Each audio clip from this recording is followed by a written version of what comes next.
So, is Shivering Isles the best DLC ever?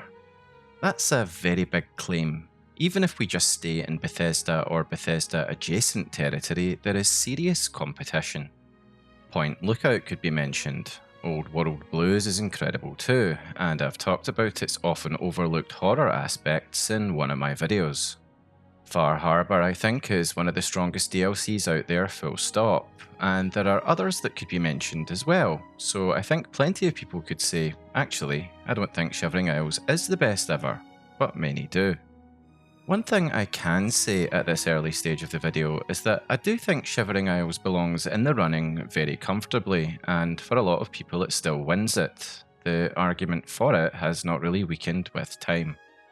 Over the years, people were popping up on game FAQs, old forums, Reddit, all over the place, calling it the best DLC they had ever played, or at the very least, Bethesda's best expansion.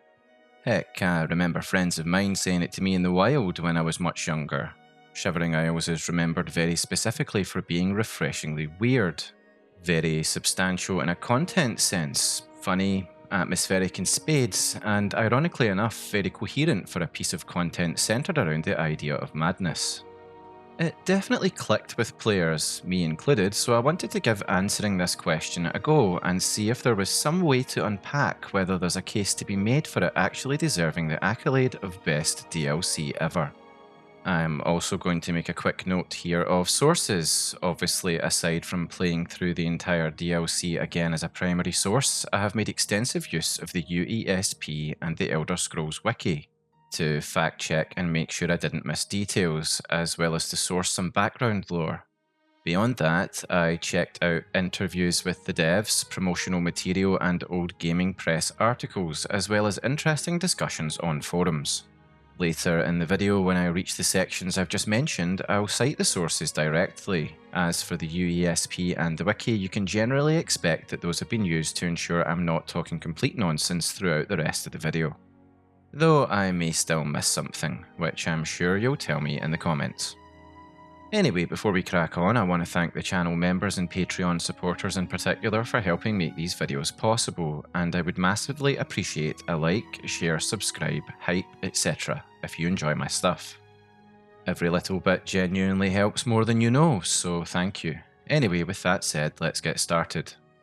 What I want to do here is go through the entirety of Shivering Isles, all of the main quests, all the side quests, and a few other bits and pieces, and use that full tour to answer the question posed by this video. Because, you know, if we're gonna put it in the running for the best DLC ever, it needs to survive more than a vibes-based surface-level nostalgia trip. It starts off strong. From the very beginning, it very clearly signposts exactly what sort of experience it's going to be, and it does so with a wonderfully quirky sense of theatricality. A strange door appears in Niben Bay. Or is it Niben? I've heard it pronounced both ways. We'll go for Niben Bay. You get the notification to go check it out, and of course, you will immediately decide to investigate. Who could resist? It's a brilliant hook. When you get there, you find a guard and people milling about. The guard will explain that some people have already gone in and have returned, behaving like total weirdos. Some haven't come back at all. Ominous. While you're standing there chatting, another person returns through the door, Belmine Drilleth.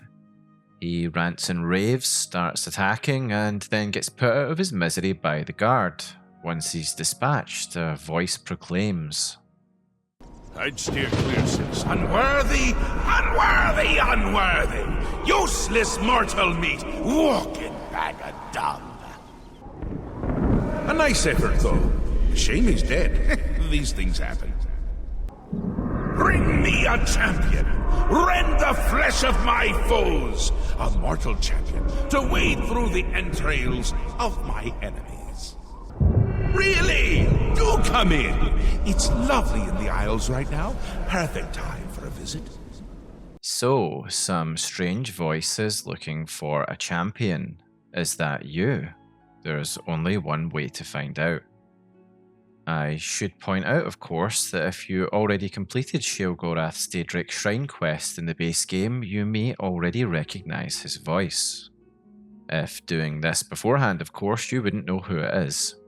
Another little side note, pleasingly, if you complete Shivering Isles before Sheogorath's Daedric Shrine quest, you'll get alternative dialogue when you get around to it. Love that attention to detail. Anyway, one of the reasons this opening works so well, I think, is that it feels mythic and otherworldly without being overblown. It is just a door.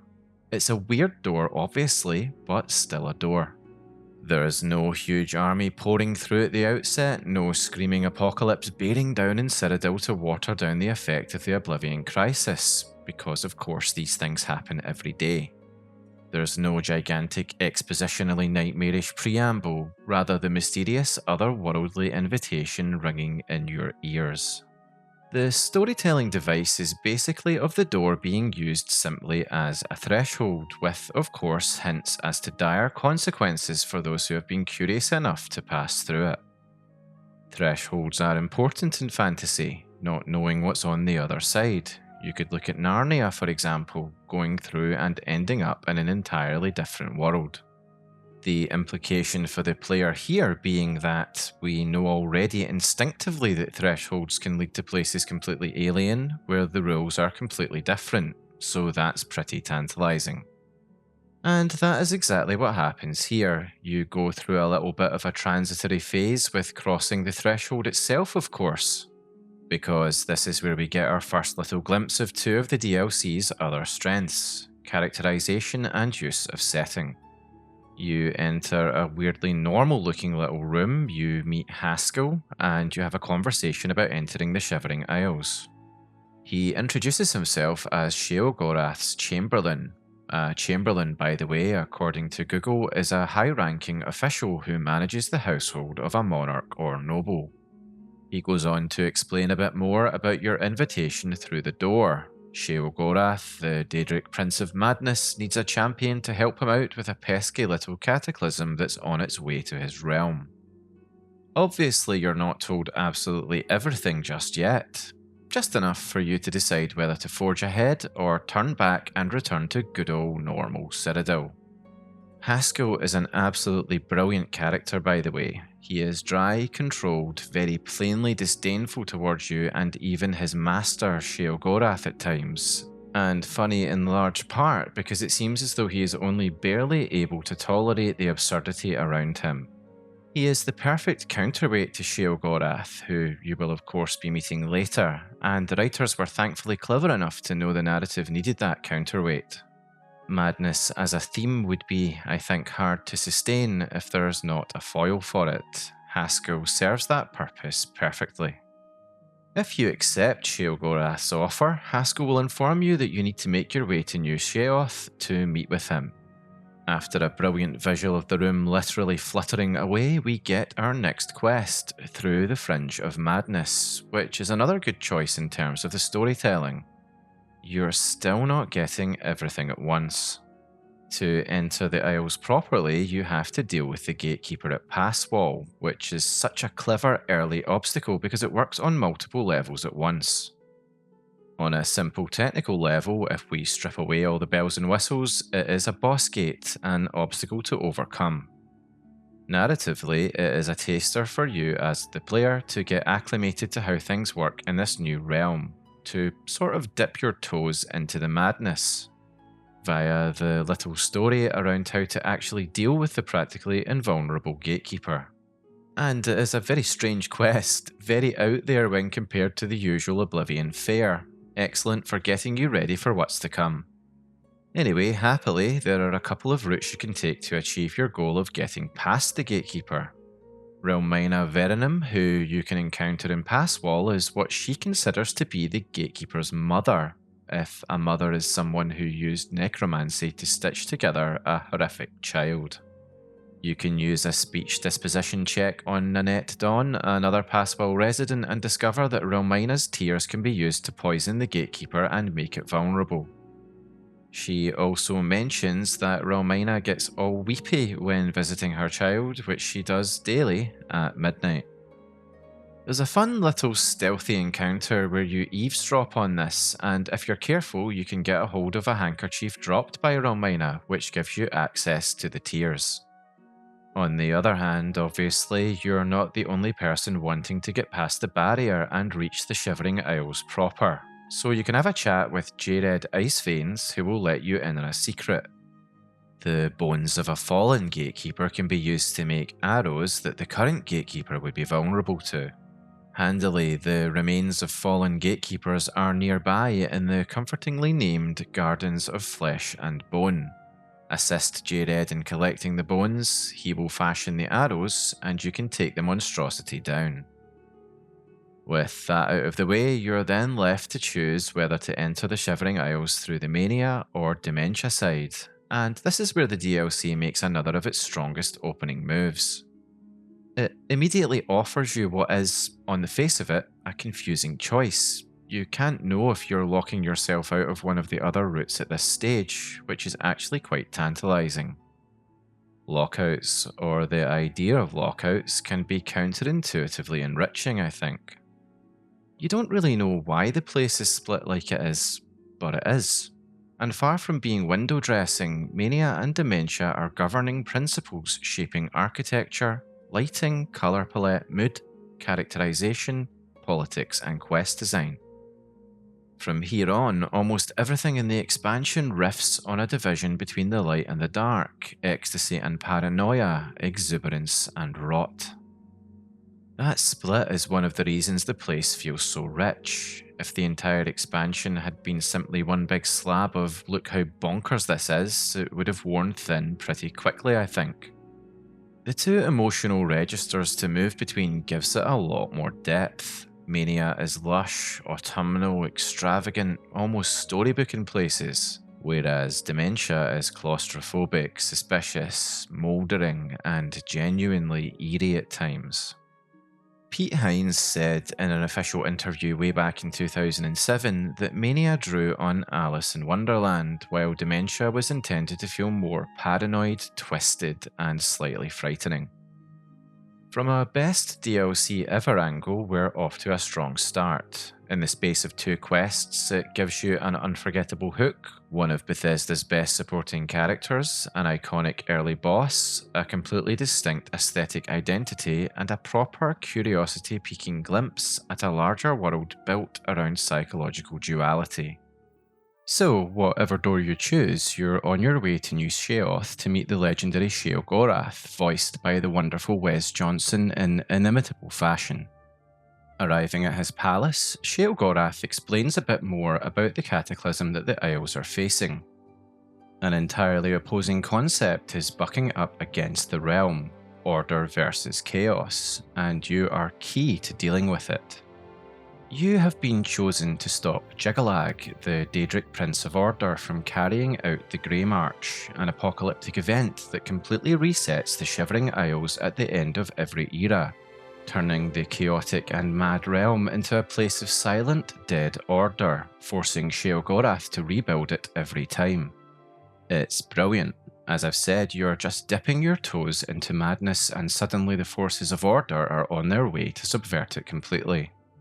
Just to expand on something I touched upon earlier, it cannot be overstated how much I appreciate the voice work of Wes Johnson here. He is a treasure, and this is probably up there as some of his most iconic work.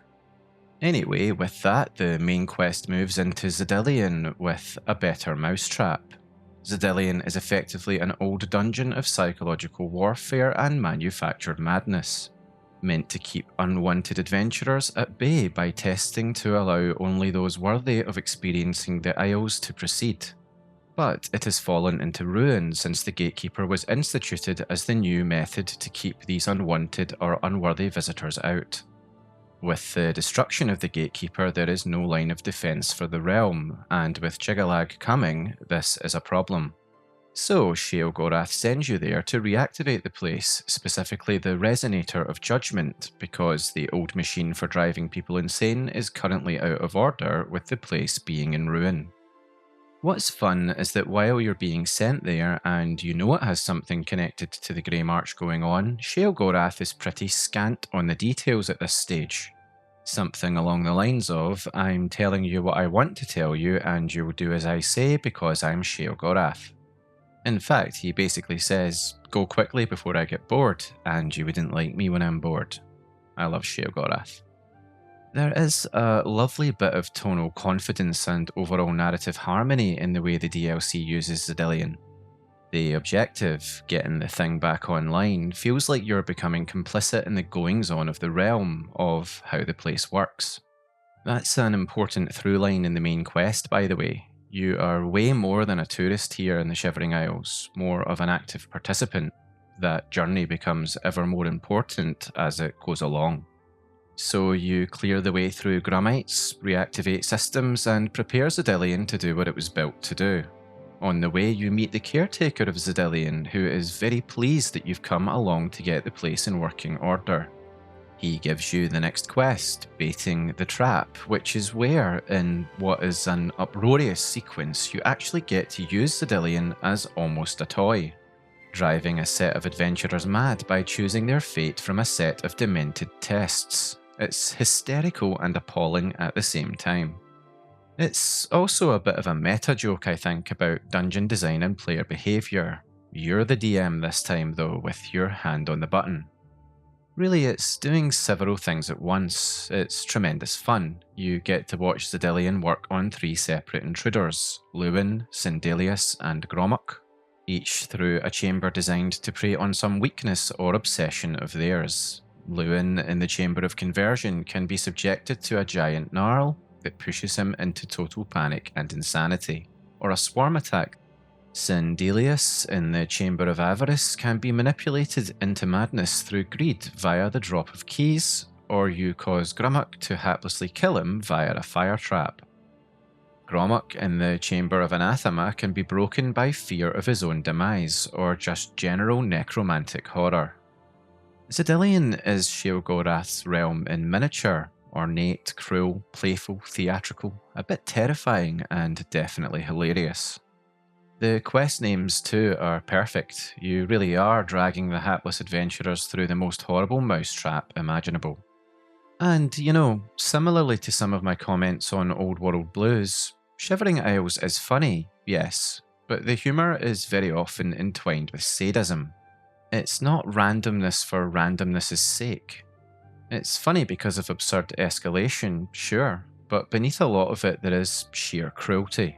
It can be charming and appalling at the same time, which is probably the last feedback you'd want to hear about yourself from someone after a first date, but is perfectly sublime in this case. Anyway, right when you are settling into that sense of wicked playtime, the Knights of Order appear as a completely juxtaposing force, reminding you of the bigger stakes that Sheogorath hinted at earlier in your initial conversation. Returning to Sheogorath and reporting about the attack from the Knights of Order leads to a fun conversation where he reminds you that you don't yet need to burden your tiny mind too much with the bigger stakes just yet, and also gives one of the more comedic set pieces in the DLC, where he gives you the power to summon Haskill, which he encourages you to demonstrate multiple times just to annoy the crotchety Chamberlain. Anyway, going back to your reporting your success at Zidillion, good old Sheo utters the famous cheese for everyone line before, if you ask, giving you a few more details on Jyggalag and the Greymarch, completely contradicting his earlier reticence. Which, of course, is very on brand for the erratic Prince of Madness. And on the subject of madness, this is where the next quest comes in, Understanding Madness. Sheogorath wants you to learn more about his realm and what it's all about, and why it should be saved from destruction. So with that in mind, he sends you off to meet the Duke of Mania and the Duchess of Dementia to educate yourself on all things madness. And so you meet Thédon, Duke of Mania, and Syl, Duchess of Dementia, both fantastic embodiments of their respective domains, while managing to avoid feeling like empty caricatures. Thédon is all perfumed decadence, aesthetic excess, narcotic pleasure, and airy detachment. Syl, on the other hand, is paranoia made into a person. Everything around her feels surveilled, threatened, a little bit diseased, completely insecure and clawing. Her entire view of the world is filtered through involuntary, intrinsic suspicion. The quest title is quite fitting beyond the obvious, I think, because understanding madness is way more than simply a voyeuristic, exploitative, let's gawk at the silly mad people exercise. Rather, it exposes the player to the fact that madness in this realm is institutionalized, no pun intended. It's codified, it governs. The Shivering Isles through this lens are deeper than a bunch of cooks and cranks howling at the moon and saying silly lines to get a laugh out of the player. The Isles and the subset domains are structured by their very own flavours of obsession, humour, compulsion, symbolic roles, and more complex undercurrents. In other words, it's a little showcase of good writing as much as anything else.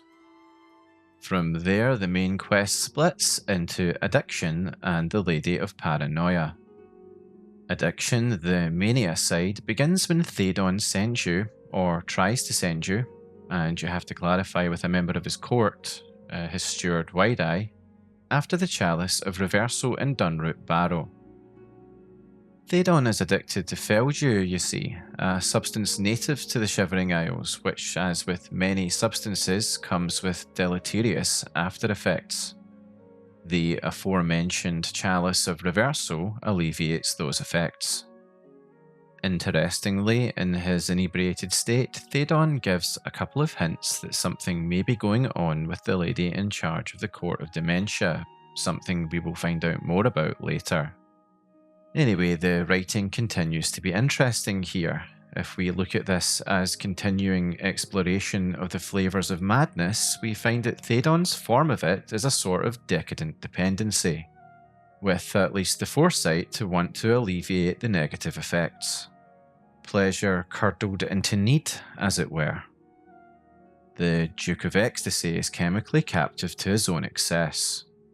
I really like the characterful quality here because it prevents Mania from becoming too one-note. For all its colour and flamboyance, there is rot in it, which I think is quite a clever way of summing up how Mania can actually feel, perhaps. I'm no expert, but yeah, I think the writing does a good job here. So you head off to Dunroot Barrow, which I think is a pretty strong quest dungeon for similar reasons. In order to carry all this out, you basically have to inhabit Thédon's world a bit. You yourself have to become addicted to Feldew to get through successfully. Having to do this means that the whole of the dungeon crawl is built around the need for Feldew and the deterioration that comes with it. So you yourself are dragged into this particular aspect of Mania's incarnation: indulgence, depletion, craving and relief, rinse and repeat. The place is atmospheric too, full of elytra, strange flora growth, and a plethora of drippingly wet, fungal, under-the-skin, crawly unpleasantness. There is also a tongue-in-cheek quality to the Chalice of Reversal itself. The name sounds mythic in an overblown sort of way, and the quest uses it as an impossible, if we look at it from a real-world point of view, form of self-correction.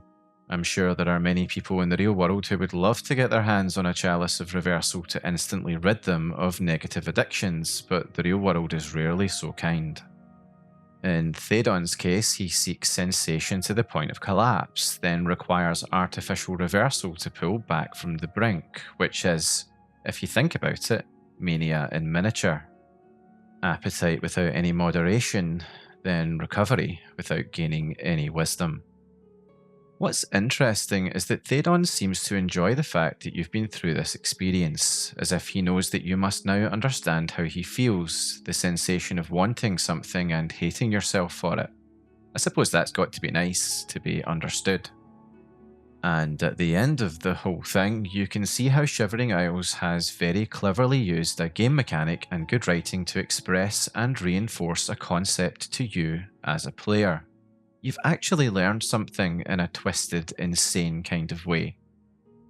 Anyway, having successfully retrieved the chalice and presented it to Thédon, you are made a courtier of Mania and can move on to learn more about dementia. So, in order to do that, you will have to begin the Lady of Paranoia, and for me personally, this is another particular example of where a relatively short quest bottles up quite nicely what makes Shivering Isles a step above a lot of other expansion content in terms of its unique theatrical quality. You may have noticed I'm using the word theatrical a lot. You'll be hearing a lot more of it. Theatricality is intrinsic to the tone of the DLC, I think, just signposting this here in case you wonder if it's intentional. So, back to the Lady of Paranoia. Lady Sil, in her Stalin-esque way, is convinced that somebody in her orbit is plotting against her. Of course she thinks that. And your job is to investigate the veracity of her suspicions. Except, of course, Investigating Dementia has a very particular flavour to it which goes beyond simply asking a few questions. Rather, it actually comes down to, in effect, indulging the atmosphere of suspicion itself, involving interacting with courtiers who are all uncomfortable, evasive, and, to be honest, psychologically broken by life under her rule. And how do you do this? Well, you'll have to work with Herr Deer, who is under the employ of Lady Sil as her torturer, because, of course, we know that confessions gathered under duress can be totally trusted. And so, in a fit of deliciously awful fun, you torture or pressure various citizens and courtiers for information, gradually narrowing things towards Mazada and what he's up to at night.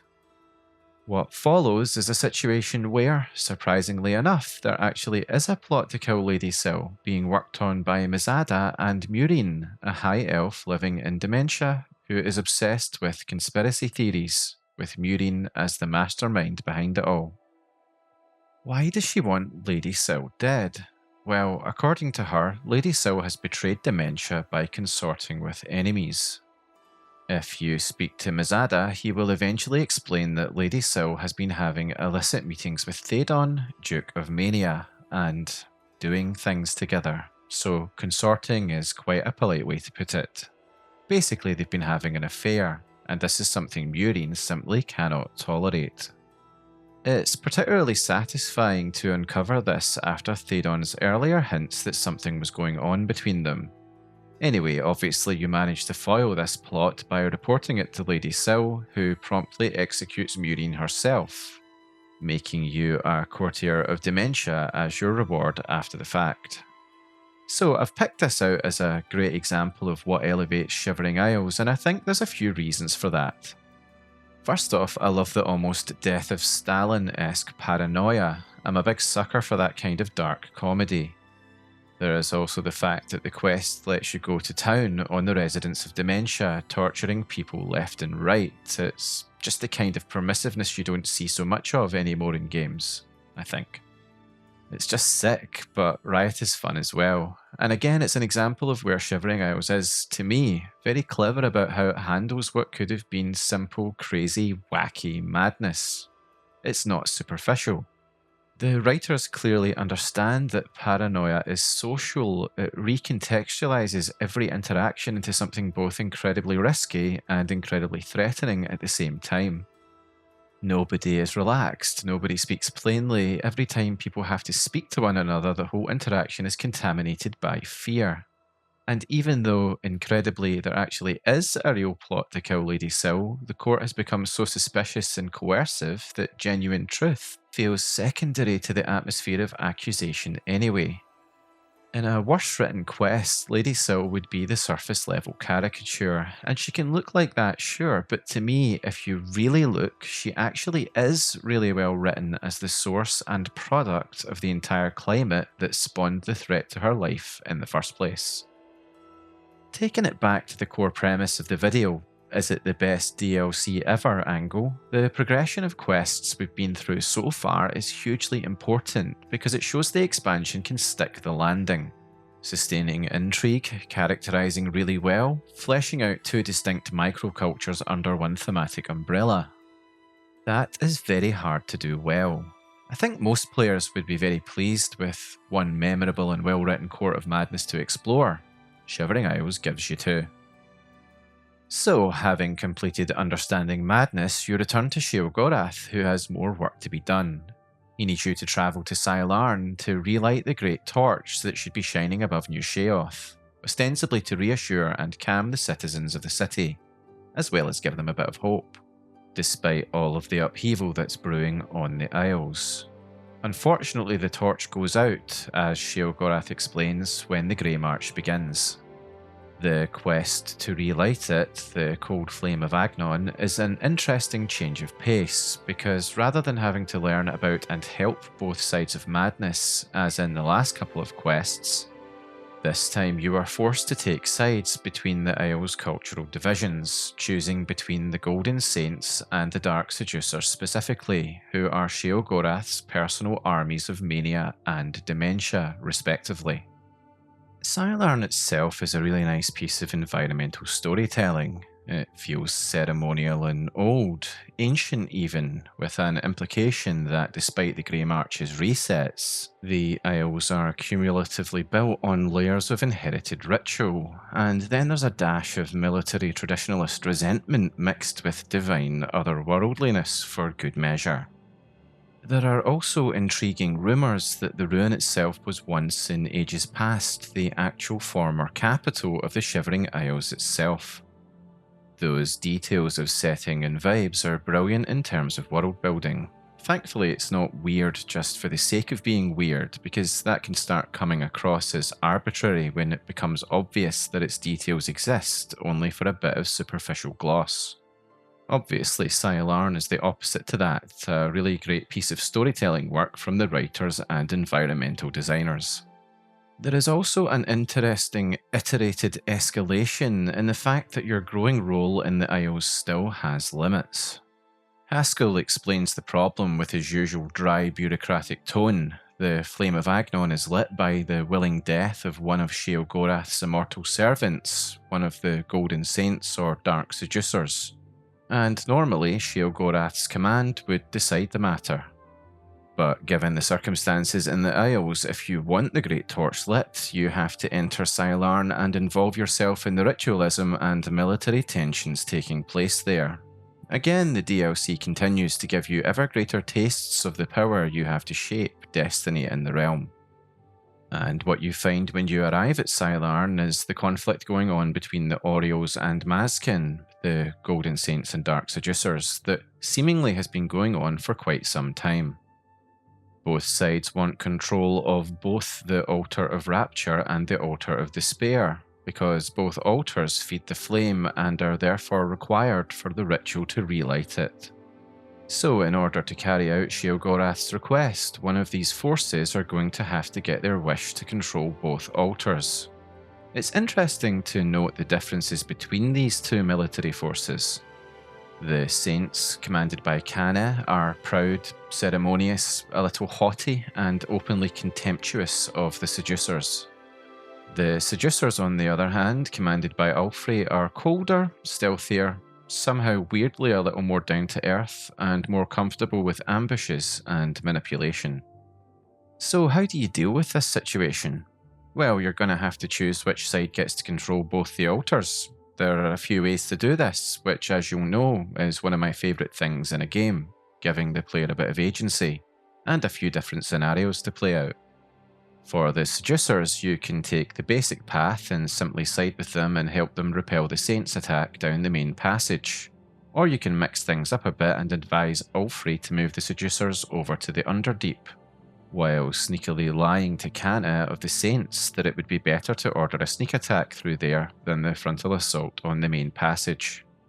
Unfortunately for the poor Saints in this scenario, it leads to a complete ambush for the unsuspecting golden-garbed, holier-than-thou force. Quite fun to watch it play out.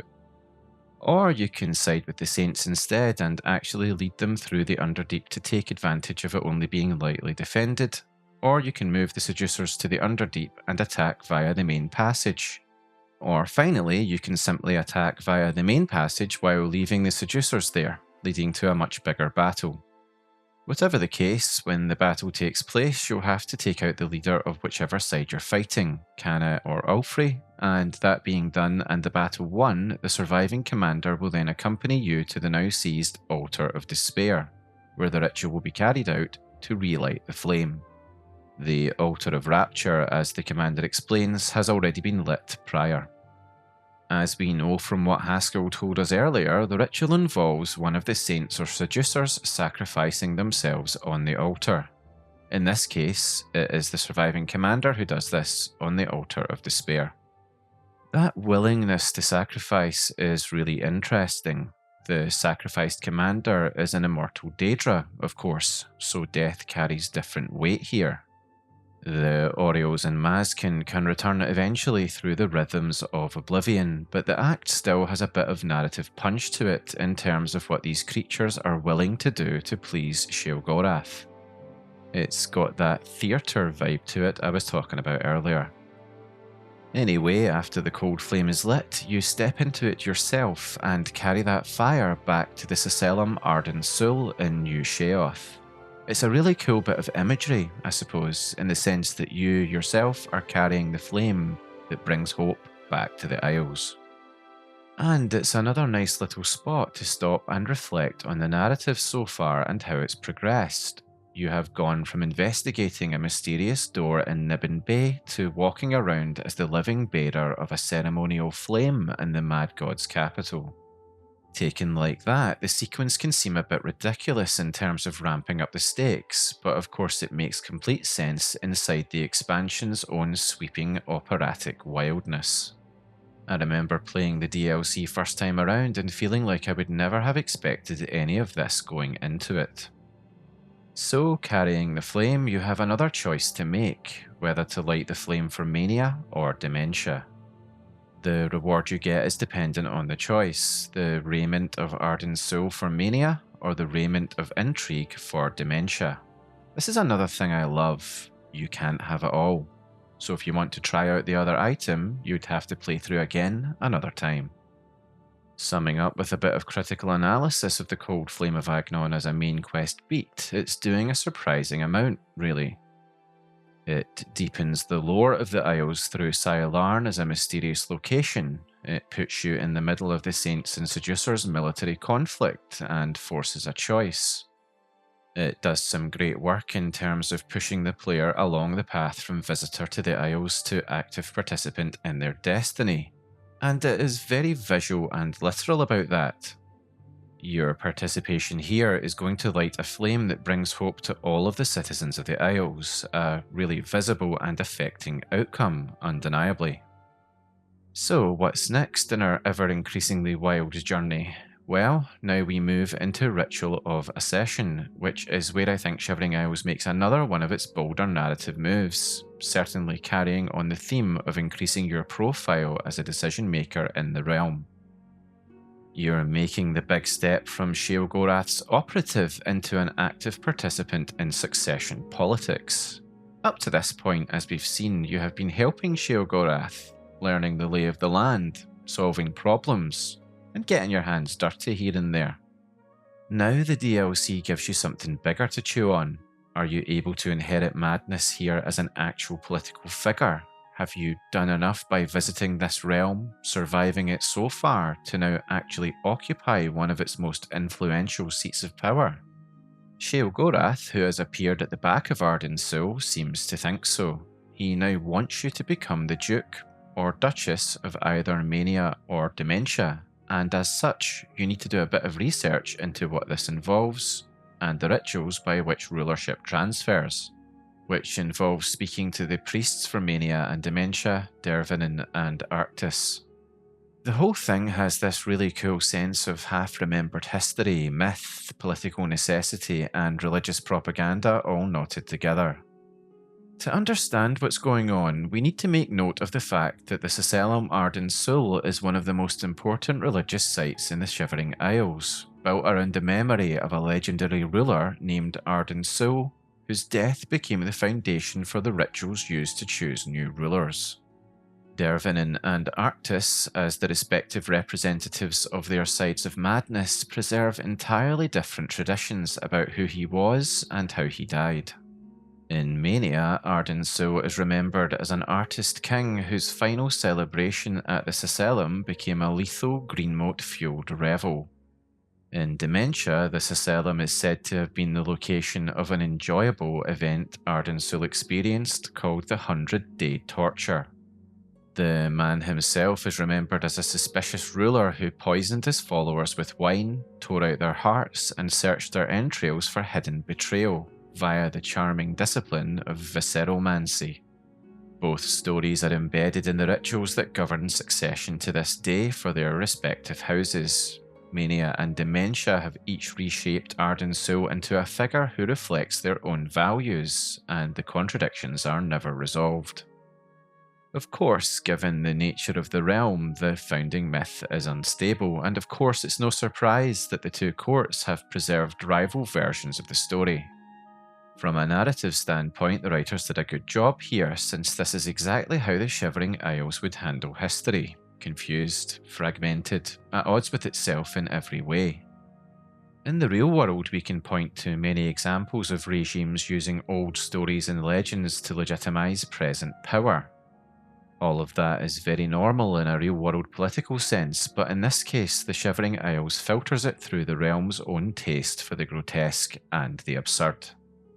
So the choice is laid out before you. You can become Duke or Duchess of Mania by poisoning Thédon according to Mania's ritual lore, or you can become Duke or Duchess of Dementia by killing Syl and taking her heart, this time according to Dementia's ritualistic traditions.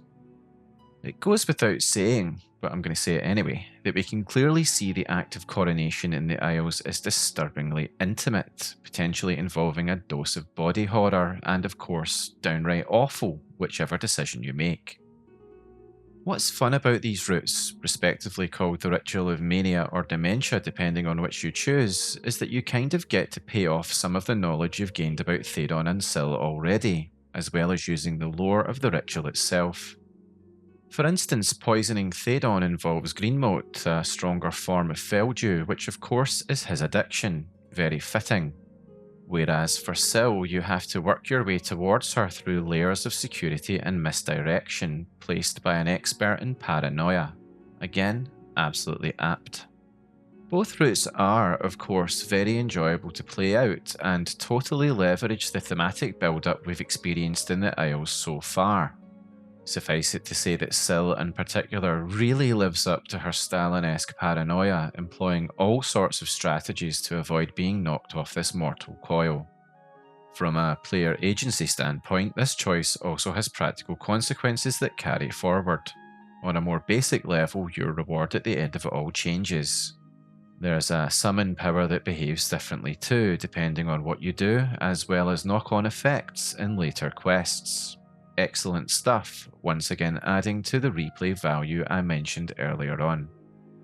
In terms of immediate consequences, once you've completed the ritual and become either the leader of Mania or Dementia, the surviving leader, Thédon or Syl, will show up and announce two things.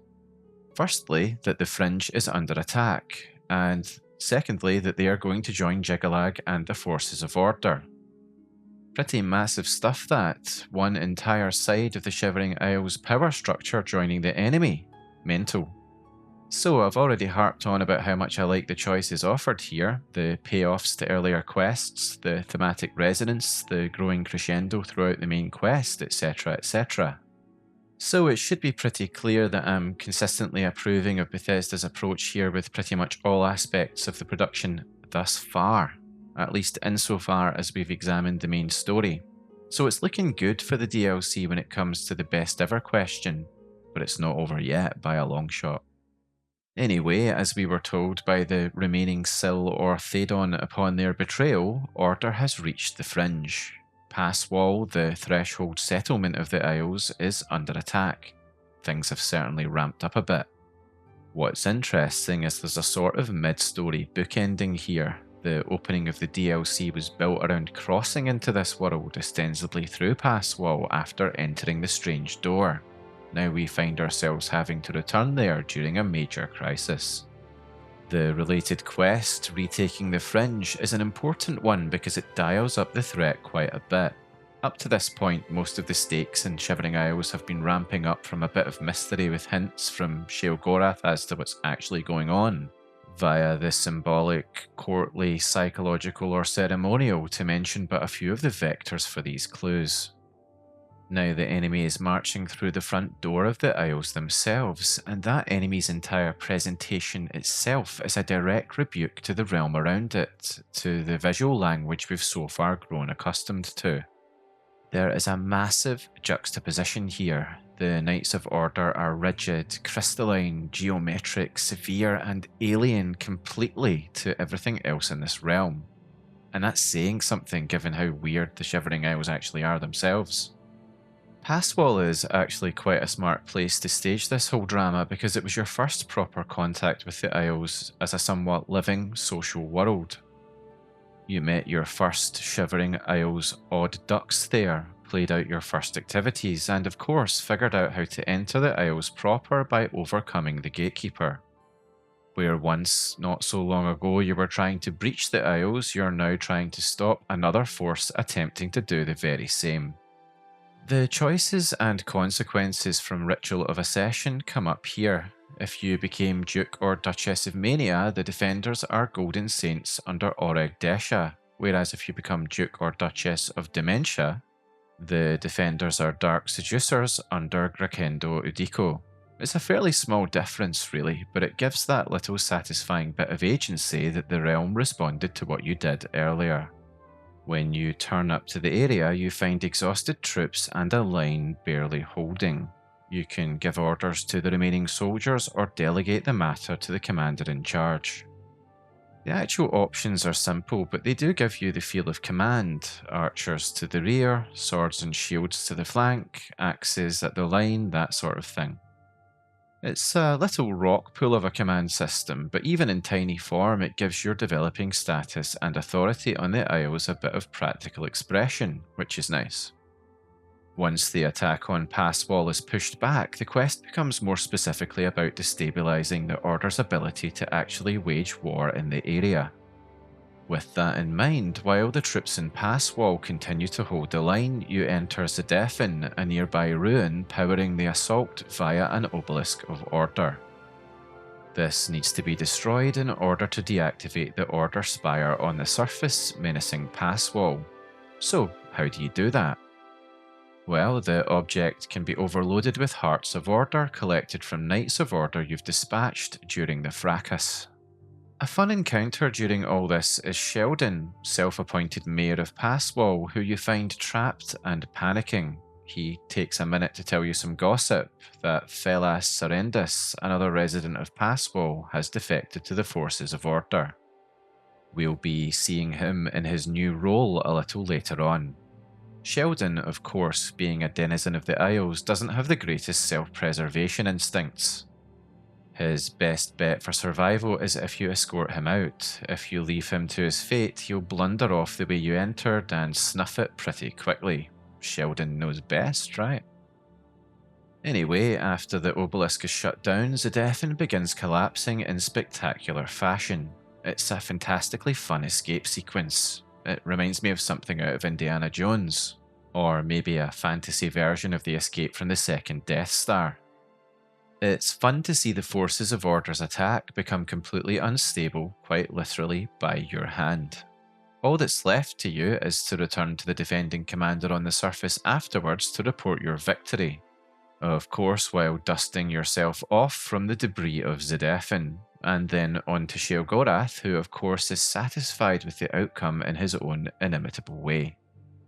Narratively, of course, Retaking the Fringe does solid work as a midpoint-ish quest. It really ups the stakes, gives the Knights of Order a proper bite, that is to say, a chance to launch an actual invasion on the ground in a place you've explored and probably find quite familiar. And is also, as I said earlier, quite interesting in the sense that it takes you back to the very start of your journey, somewhat, but to a place changed and alien due to invasion.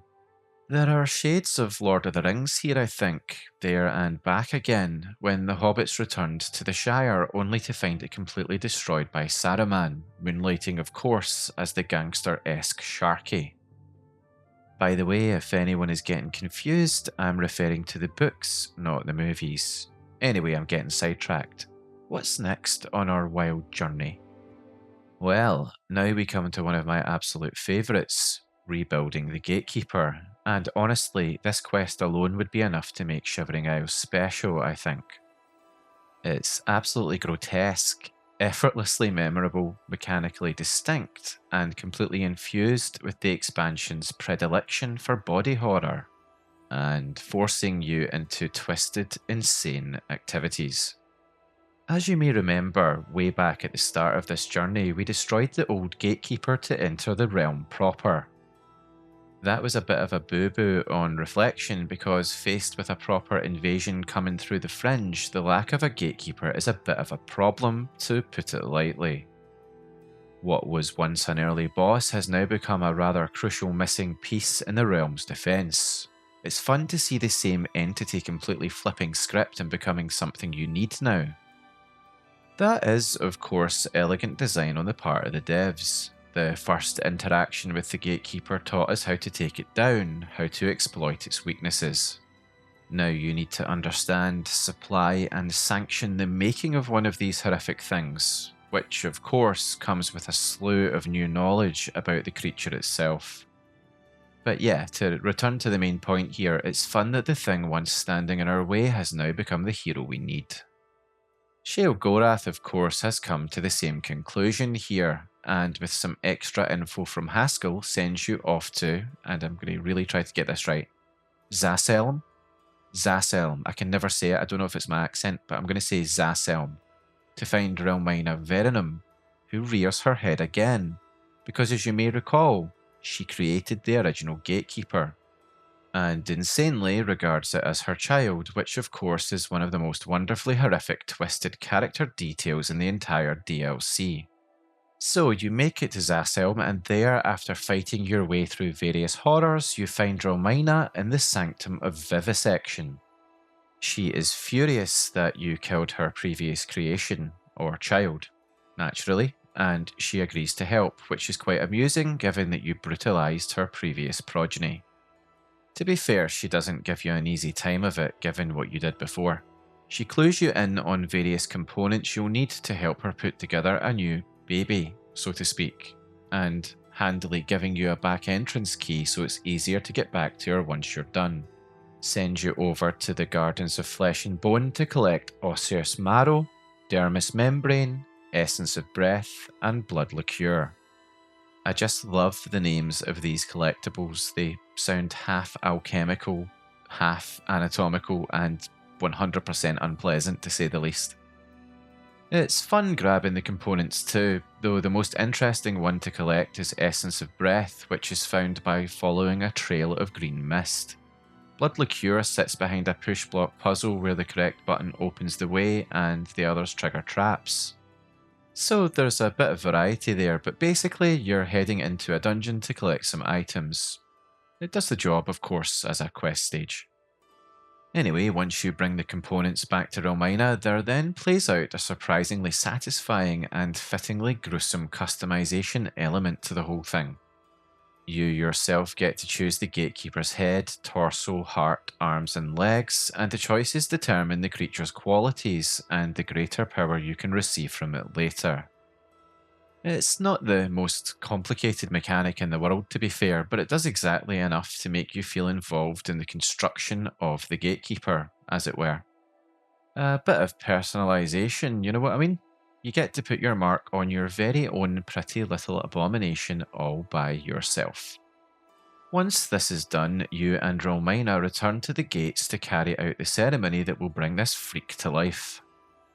Relmina invokes body and soul while the creature is brought into being and a flesh Atronach is bound into its new role. The whole thing is quite dramatic, but at the same time kind of silly in the way Oblivion often is, but it's charming. Which is quite a thing to say when we're describing putting together a giant fleshy mass of horror. In a further little bit of drama, the new Gatekeeper proves its worth almost immediately. Knights of Order attack, led by Felis Surrendus. You may recall that Sheldon mentioned earlier he had betrayed the realm and joined up with the forces of Order. Anyway, the newly birthed creature absolutely tears into them. It's a great payoff. You did all this disgusting work, and you instantly get to see the result standing there as a brutally restored line of defence. Much to the detriment of Felas in particular, who gets pulverised. Serves you right for being a traitor, Felas. I should take a moment here to point out Romina herself, as I think she deserves emphasis as one of the DLC's many great secondary characters. She may of course lack the obvious fame or cultural impact of Sheogorath or Haskill, but in my opinion she is impossible to forget because she is so completely representative of some of the major vibes of this place.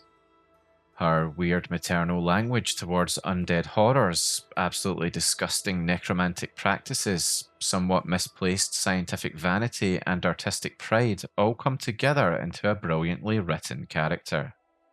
You aren't left unconvinced, I think, that she really is the kind of freakish mind that could make a gatekeeper, see it as a child, and mourn it if harm comes to it. So anyway, yes, rebuilding the Gatekeeper is definitely a highlight of the DLC for me. The Helpless Army follows, and it's interesting in a different way to the last adventure we had.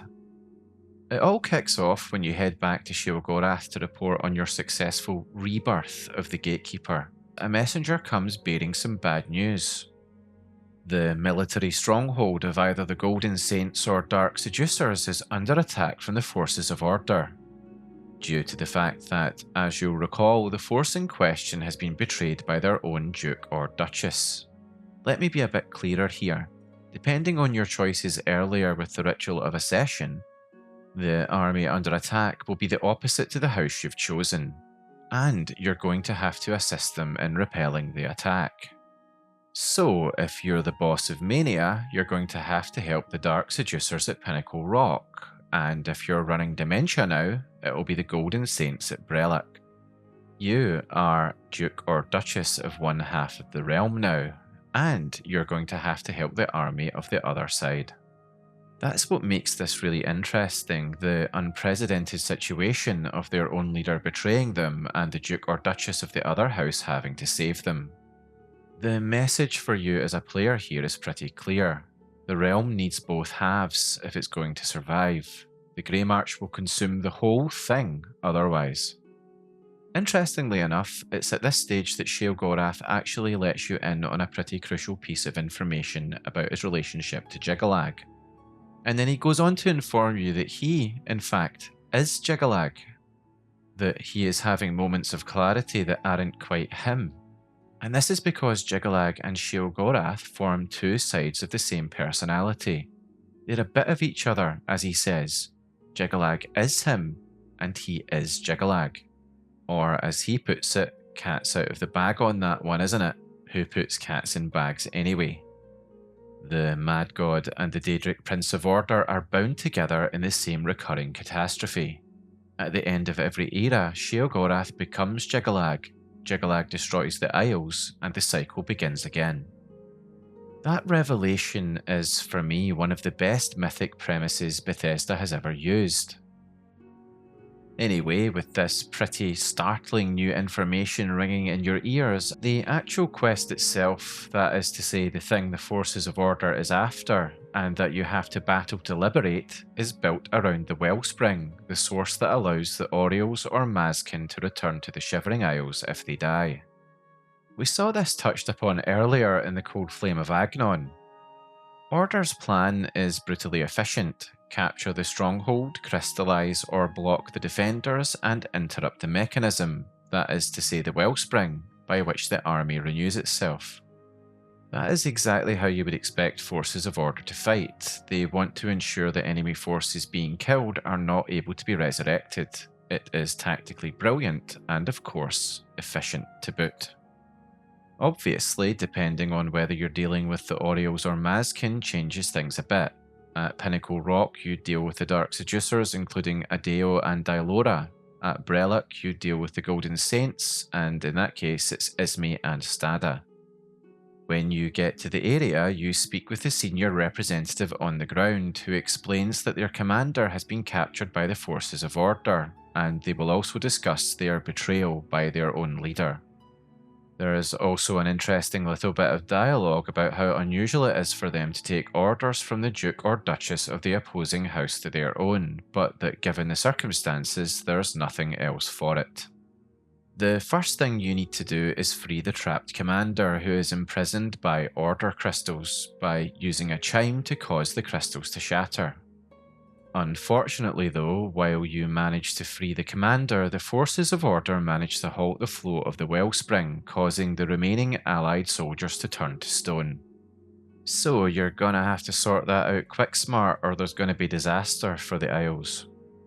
As everyone else has been turned to stone, you have to push on deeper alone, find the order crystal that's blocking the wellspring, kill the priests and knights around it, and then ring the chimes in the corners of the chamber to break the contamination once and for all, restoring the flow of the wellspring. Once you've managed this and cleared out the stragglers of the forces of order, you get some decent rewards that align with the army you've had to save, the ability to summon one of their kin, and a suit of armour to boot. So, really, the quest functions pretty basically as a military rescue, a bit of a lore lesson / dump about Daedric renewal along with Sheogorath's earlier revelation, and a chance for a practical wielding of the player's authority.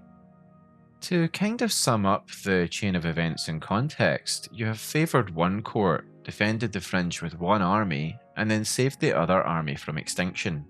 It's pretty satisfying from that perspective. And now, perhaps surprisingly, I've got a little bit of a criticism here. The gameplay is fun, sure, but this mission isn't too dissimilar in some ways to a lot of the fighty stuff we've had so far in the main quest, so that kind of makes it feel a little bit samey to me.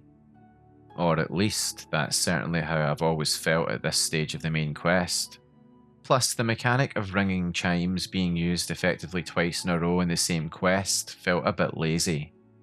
It's not terrible as a quest, but I feel that it lacks some of the pizzazz across earlier quests we've seen. Thankfully, things improve again a bit with the next quest, Symbols of Office. Upon reporting back, a rather dramatic scene plays out. Sheogorath finally reaches the point where the Greymarch takes him. He becomes Jyggalag and vanishes, and the staff of Sheogorath is destroyed. The throne naturally needs an occupant. You're going to have to assume Sheogorath's role during his time as Jyggalag. In fact, Haskill explains that it was always Sheogorath's intent for you to become the Mad God anyway. He further explains the necessity with his usual dry delivery, and also explains that if you are to take Sheogorath's place, you need the Symbols of Office. Specifically, you need the staff, but of course you've just seen it destroyed, so how is it to be restored? Well, you have to travel to Knife Point Hollow and find the Great Library of Jyggalag in order to speak to a librarian. Haskill gives you a crystal and explains you'll need it to breach a final door behind which said librarian is imprisoned, which seems a bit strange. How can a librarian help you to restore the staff of Sheogorath? Why is this librarian trapped behind a final door? Well, the librarian in question is Daius of Mytheria, Jyggalag's former chamberlain and keeper of his library, imprisoned in the aforementioned Knife Point Hollow. Upon reaching him, we find that Daius is a fantastic contrast to Haskill, given that he performs, or performed, a similar role to Haskill for Jyggalag. Haskill himself is of course dry, urbane, consistently faintly exasperated, and not entirely patient with social interaction. Daius, on the other hand, is colder, older, ancient even, and more alien in vibes. He seems to exist as the memory of order, the past and the future too somehow, imprisoned and preserved in the cell you find him in. Haskill will explain a bit more about Daius if you summon him inside Knife Point Hollow, explaining that he has knowledge of what's to come and that this is why he's locked away, to preserve the personal choice of beings living their lives in the world Daius has already seen play out.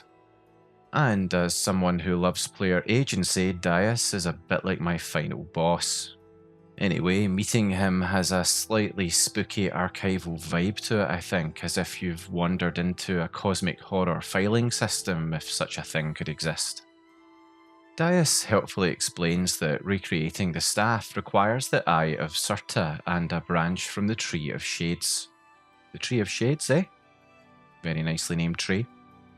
Obtaining the Eye of Surta takes you to the Howling Halls, where the Apostles of the Light, Surta's strange prophetic cult, offer a bit of a challenge, depending on how you want to approach acquiring the Eye. There are 3 ways to approach this. You can disguise yourself as one of the Apostles and make your way through to Surta directly, and after a bit of chat, she will turn hostile, at which point you can take her out, and her Eye too for good measure. The second way is speaking to a Khajiit apostle named Rakaran. If you supply daggers, Rakaran and some other apostles will help you kill Surta, making the job of taking the Eye a bit of a collaborative affair. Finally, you can brute force it and murder everybody in the place. Surta herself and her backstory is pretty interesting. She felt betrayed by Sheogorath during the last Greymarch, not realising that his vanishing was due to him turning into Jyggalag against his own choice. Therefore, after somehow surviving the cataclysm, she gathered followers, and despite publicly having the cult following the light, her true motive is revenge against Sheogorath for his abandonment. You need her eye because the staff requires an eye that has seen secrets no mortal has. You see, because Surta saw Sheogorath vanish, even though she did not fully understand that he became Jyggalag, her eye has still been party to something truly secret and thus beyond mortal ken, which makes her eye essential.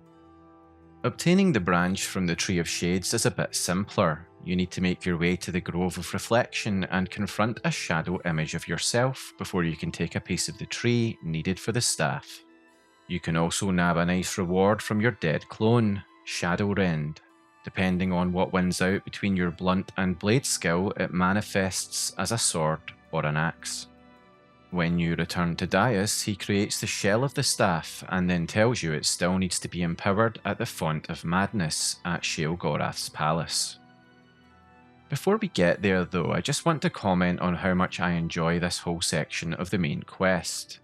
You know I'm a sucker for cosmic horror, and I think the idea of someone sitting with the knowledge of everything that has ever been and can ever be locked away forever has those kinds of vibes all over it.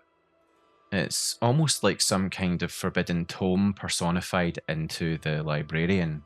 There's something quite spooky about Daius, I think. He doesn't seem fully alive. Anyway, let's crack on. With the physically restored staff in hand, we find ourselves back in Sheogorath's palace to advance the next quest, the Roots of Madness. Unfortunately, when you try to use the Font of Madness to activate the staff, nothing happens. Haskill explains that the source of the font has been tainted by Order crystals. So you must enter the fountainhead behind the throne, heading underground to cleanse the source. The fountainhead draws from the roots of the Tree of Madness beneath the palace, and the pools of Mania and Dementia nourish the font. Ostensibly, you need to clear out any forces of Order down there, priests trying to taint the pools, and also cleanse the pools that have already been tainted. There is an interesting variation too in the way the quest uses the ruler left in place by your previous Accession choice. Depending on your earlier path, the unchosen Thedon or Syl appears as a priest of Order in their respective pool. It's a fun little detail and it gives you the chance to enact justice upon the traitor as you approach the end of the main quest. So, once the pools are cleansed and the font is restored, the staff can finally be empowered. That moment feels pretty satisfying because so much of the quest line has been paving the way to this, particularly the last couple of quests.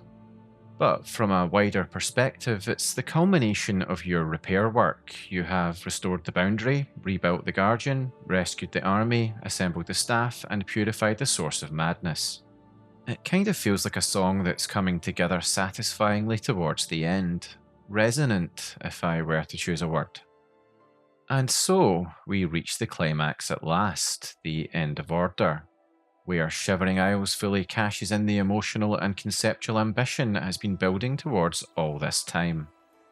Once the staff is empowered, a palace guard rushes in. An obelisk has activated in the courtyard. New Sheoth is under assault. Knights and priests of order are pouring in left, right and centre. Your role has been vaulted up the chain of command once again. From Sheogorath's errand runner, then courtier, then apprentice ruler, and now the realm's literal defender, Sheogorath himself, or herself.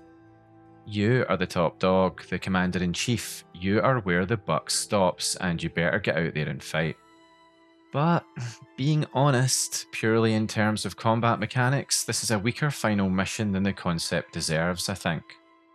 That being said, it's probably something that couldn't be helped. The large-scale battle still has Oblivion's usual limitations. You may remember the epic battle at Bruma in Oblivion's main quest, where the combined armies of Cyrodiil amount to less than a dozen soldiers. In the same way, there is only so much weight the engine can give to a city seemingly under cosmic siege, when limitations mean that the fight itself is fairly low-key. I suppose you can use your imagination, of course. In terms of atmospheric and symbolic payoff, and if you allow some imagination as I said a moment ago, it can work. The overall image may be fairly low-key, but it's exactly right. New Sheoth, with all its colour, cruelty, contradiction, mouldiness, grandeur, absurdity and so much more, being attacked by bland, logical, crystalline certainty. The meat of the battle initially starts with clearing a pair of obelisks, and by now you should be pretty clear on how to do that. You can clear the first one quickly and a second will open too. Clearing that causes the remaining knights to vanish in a flash, and Jyggalag appears in that blue explosion, cutting through the last defenders and leaving the final confrontation to you and you alone. And of course, all being well, you'll take him down and he'll give a speech admitting defeat and reveal some pretty interesting stuff about his true origin. This explanation after the fight is, I think, one of the best lore drops in Oblivion. In ages past, Jyggalag ruled this realm, as he calls it, as a world of perfect order, which was expanding outward throughout the eras. The other Daedric princes feared Jyggalag's power and cursed him to become Sheogorath, a form he describes as a broken soul reigning in a broken land. He was allowed one chance per era after this to return to his original true form, and thus, at the end of every era, Jyggalag returned during the Greymarch, destroyed the realm that madness had built, and then the cycle began again anew. Now, though, with you having taken on the mantle of the Mad God, Jyggalag announces that he is now free to, as he says, roam the voids of Oblivion once more. So, as it turns out, the whole DLC has secretly been about breaking a divine curse. Sheogorath's mysterious hints, the Greymarch itself and the preparations to deal with it, the split realm, the recurring cyclical destruction. Your rise to power and mantling the power of the Mad God, all of it clicks into place. It's really interesting to think that Sheogorath himself, even in his Mad God form, put the pieces in place to ensure a permanent return to his own true form as Jyggalag. For all of that, I really like Jyggalag as a final antagonist, but also because, beyond the fantastic writing and twisty-turny payoff at the end, when you actually encounter him, he comes across as incredibly severe, dignified in an earned way and weirdly melancholy, in complete contrast to Sheogorath himself. A bit like Haskill and the Librarian earlier. Jyggalag's voice and bearing have gravitas, but at the same time he comes across like the universe's most terrifying administrator, which kinda has a charm all of its own. I suppose he basically is the ultimate admin department of the Oblivion Plains when you think about it. Everything in its place. All of this, I think, gives the ending some pretty punchy thematic weight. Shivering Isles allows two ideas to coexist at once. For the realm to be absolutely crazy and yet worth saving at the same time. It allows Sheogorath as a character to fully reveal himself, initially through some pretty wacky comedy, but culminating in some real tragedy. It then builds off of that tragedy with the Jyggalag reveal, a pretty heady mix of terror and dignity. There's some really interesting tonal resonance going on here thematically. I think I've used the word resonance earlier too, it's important here as well of course. Anyway, that brilliant writing work is a huge part of why the ending is as strong as it is, despite the admittedly lacklustre execution. And, oh yes, I should have mentioned that Jyggalag's final speech technically falls under the final main quest, the Prince of Madness. Once he's done with his speechifying, he officially appoints you as the new ruler of the Shivering Isles, and then he leaves for the Voids of Oblivion. The forces of order leave the Isles. The Greymarch ends. Haskill addresses you as the new ruler and gives you a rundown of your rewards and responsibilities. So, that's it. You are now Sheogorath, ruler of the realm. Now, how can this be? How can you become a god? I won't lie here, there's some debate in the community about this, but according to most sources I checked, it is pretty broadly accepted that the hero of Kvatch mantled Sheogorath and experienced apotheosis, becoming the new mad god. So we're gonna have to take a bit of a look at mantling and apotheosis and what they actually mean. Apotheosis is basically the process by which a mortal ascends to godhood. A good example of this would be Tiber Septim mantling Lorcan in order to become Talos. So what does mantling mean then? Generally speaking, it means taking over a role, sort of how you did with Sheogorath, which then allows you to actually take on the identity of that role. It's properly weird, I'm not going to pretend it isn't. To be honest, it could take up a whole other video. But basically that is what's supposed to have happened here with the hero of Kvatch mantling Sheogorath, experiencing apotheosis, and actually becoming Sheogorath. Pretty crazy stuff. So we've made it through the main quest, and I've had my praise and criticism throughout. Before we actually get to summing up the entire DLC, I want to explore some other aspects, because, just like anything Bethesda, there's so much more going on here than simply the main quest.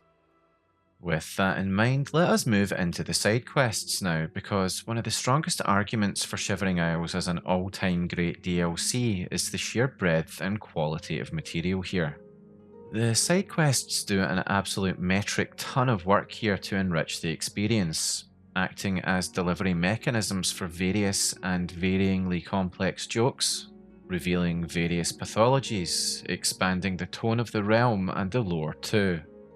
Very often, this is where the expansion feels most potent, I think, because while the main quest has its mythic and apocalyptic qualities, the side quests act like wonderfully petty, local and strange little rock pools to get immersed in. As an aside, I won't cover absolutely everything here, but most stuff will be covered. Anyway, let's start with Falling Awake, where amiable Fanrian is exhausted, terrified, and wants somewhere safe to sleep outside, because in his mind the walls of buildings may fall in and crush him. It's wonderful basically because it's such a matter-of-fact episode of day-to-day madness in the Isles. The solution involves Ungor, the homeless Bosmer, whose sleeping spot would seem to suit amiable. There's a few ways you can nab the spot. Fimian can point you in the right direction if you give him a sweet roll, and he gives you glass grapes, which can help to persuade Ungor to swap sleeping places. Or you can convince Ungor to swap sleeping spots with Amiable himself, to which Ungor expresses surprise that Amiable would give up his warm indoor bed for a spot outside. Or you can straight up just kill Ungor. Whichever way you do it, the end result is amusing because Amiable, upon taking up Ungor's former outdoor spot, is sleeping right beside a gigantic wall anyway. Absurd. Then there is Work Is Never Done, which I've always had a soft spot for because it is so wonderfully, obstinately pointless. Tove the Unrestful is building a skyboat in his house and he needs calipers and tongs, a lot of them, at least 50 each, and he pays 5 gold apiece. He has apparently mastered boats on water, and now the great project is to force water to fly through air. I love it. I also love the fact that he seems to think you've already been helping him when you first speak to him, and when you ask for clarification he says that he forgot people don't already know that he knows that he'll be speaking to them in the future. Completely insane. The Fork of Horripilation is another classic. Big Head, a brilliantly named Argonian with an equally brilliant obsession, wants you to retrieve the aforementioned legendary Fork of Horripilation. The premise is already funny, of course, because it treats a piece of cutlery with the seriousness of a sacred relic. It also has the extra dimension to it in terms of being an Easter egg, because the fork appeared before in the series associated with Sheogorath's quest in Morrowind. Big Head himself is of course wonderfully wacky, and the fact that his house is full of silverware and fork-related clutter is environmental comedy done right. Obviously, the fork matters to him, but more than that, in general, forks as a category matter to him. The house is an absolute shrine to pointy eating implements. The search for the fork takes you to Ballwing, who Big Head says can direct you to where the cutlery actually is. Ballwing's near incomprehensible speech is amusing in and of itself, although of course Big Head gives you a charm so you can understand what the hell he's going on about. With Ballwing's info, you must venture out toward Longtooth Camp, where heretics and zealots are fighting over the fork, and apparently have been doing so for a while. When you finally get a hold of it, you find that the fork itself is also funny as an item because it is absolutely god-awful. It functions as a weapon, sure, but it gives you an enchantment called Fork's Wound, which is basically stunted magicka while equipped. But this is a legendary fork. It doesn't matter that it's completely dreadful and useless. Of course people kill and obsess over it anyway. I love the sincerity of this quest. Big Head cares about the fork. The world treats the fork as something truly special, and as far as the realm is concerned, retrieving cutlery is a truly heroic act. Your reward for bringing the fork back to Big Head is a skill increase in either blade, sneak, or alchemy. Brithaur, the quest named after the target NPC, is another fun one. Errol wants the local thief the previously named Brithaur dealt with. Now, in regular old Cyrodiil, that would probably play out in a fairly pedestrian manner, and the thief would simply be a thief, more or less. Of course, this is the Shivering Isles, so the thief's motive is tangled up with his particular pathological obsession. Convince him to talk, and he will reveal what he's after. Brithaur wants flawless pearls, 5 of them specifically, and he will absolutely categorically not be able to stop stealing until he gets them. So, how to deal with this maniac for whom pearls are his entire world? Well, you can kill him and take proof back to Errol, or you can satisfy his demand by bringing 5 flawless pearls. If you're the Duke or Duchess of Dementia, or have become Sheogorath himself, you can ask Kithlan over at the House of Dementia to handle him, and according to Kithlan, he will be handled. The Coming Storm is one of the madder side quests. Ajazda is convinced that some great terrible storm is coming and she needs some items to be prepared for it. What items, I hear you ask? The Ring of Desiccation, the Calming Pants, and the Amulet of Disintegration. Bit of a strange prepper list, but hey, what can you do, eh? The list is particularly marvellous. It's a completely mad bunch of items, basically an emergency kit assembled by a completely crazy person. The Ring of Desiccation is locked away in the Museum of Oddities where you can nab it. And as an aside, I will not be talking about the other Museum of Oddities quest to collect items because that one drives me completely crazy. Vimian rears his head again as he's got the Calming Pants. You'll need to give him another sweet roll to get a hold of them. Or, you know, kill him. The Amulet of Disintegration is a wee bit more complicated. It can destroy itself and whatever it touches, most specifically armour, which makes it a pretty ill-advised survival object. Wonder why Ajazda wants it. There's a wee puzzle to get a hold of it, where you need to light some fires super quick with a torch that requires a bit of working out even to pick it up. Upon returning all of these bizarre items to Ajazda, your reward, Ajazda's Paranoia, actually kind of ties the whole thing together to my mind. A greater power that sends others into a frenzy when touched, because obviously fear has become contagious. I kinda like that idea. The next quest we're taking a look at, Final Resting, is one of the best in the entire DLC I think, and one of the most iconic and well known. I've seen countless mentions of it all over the place over the years, and absolute tons of videos of it playing out. So, what's it all about? Well, Hirris Clotumnus asks you to kill him. Quite the ask, eh? The request is a little desperate, and actually a little bit tragic. You can't help but feel sorry for the guy. He wants to die, but he wants it to look like an accident, and he wants you to take him unaware. That last point is really important to Hirris. The reason it's so important is to do with the Isle's own way of dealing with the afterlife, as it were. Suicide carries the possibility of ending up in the Hill of Suicides, and he clearly doesn't want that to happen. Hirris wants out, but he doesn't want to suffer. That's actually kind of understandable when you think about it. Insane with a dash of the sane mixed in. Of course, it's also bleak. Deeply bleak, really. The execution, no pun intended, of Hirris's request can be darkly slapstick, as the simplest solution is to push him off a high place. He goes up to stand at the top of the palace stairs in the evenings, making this pretty convenient. You don't even get a bounty for it either.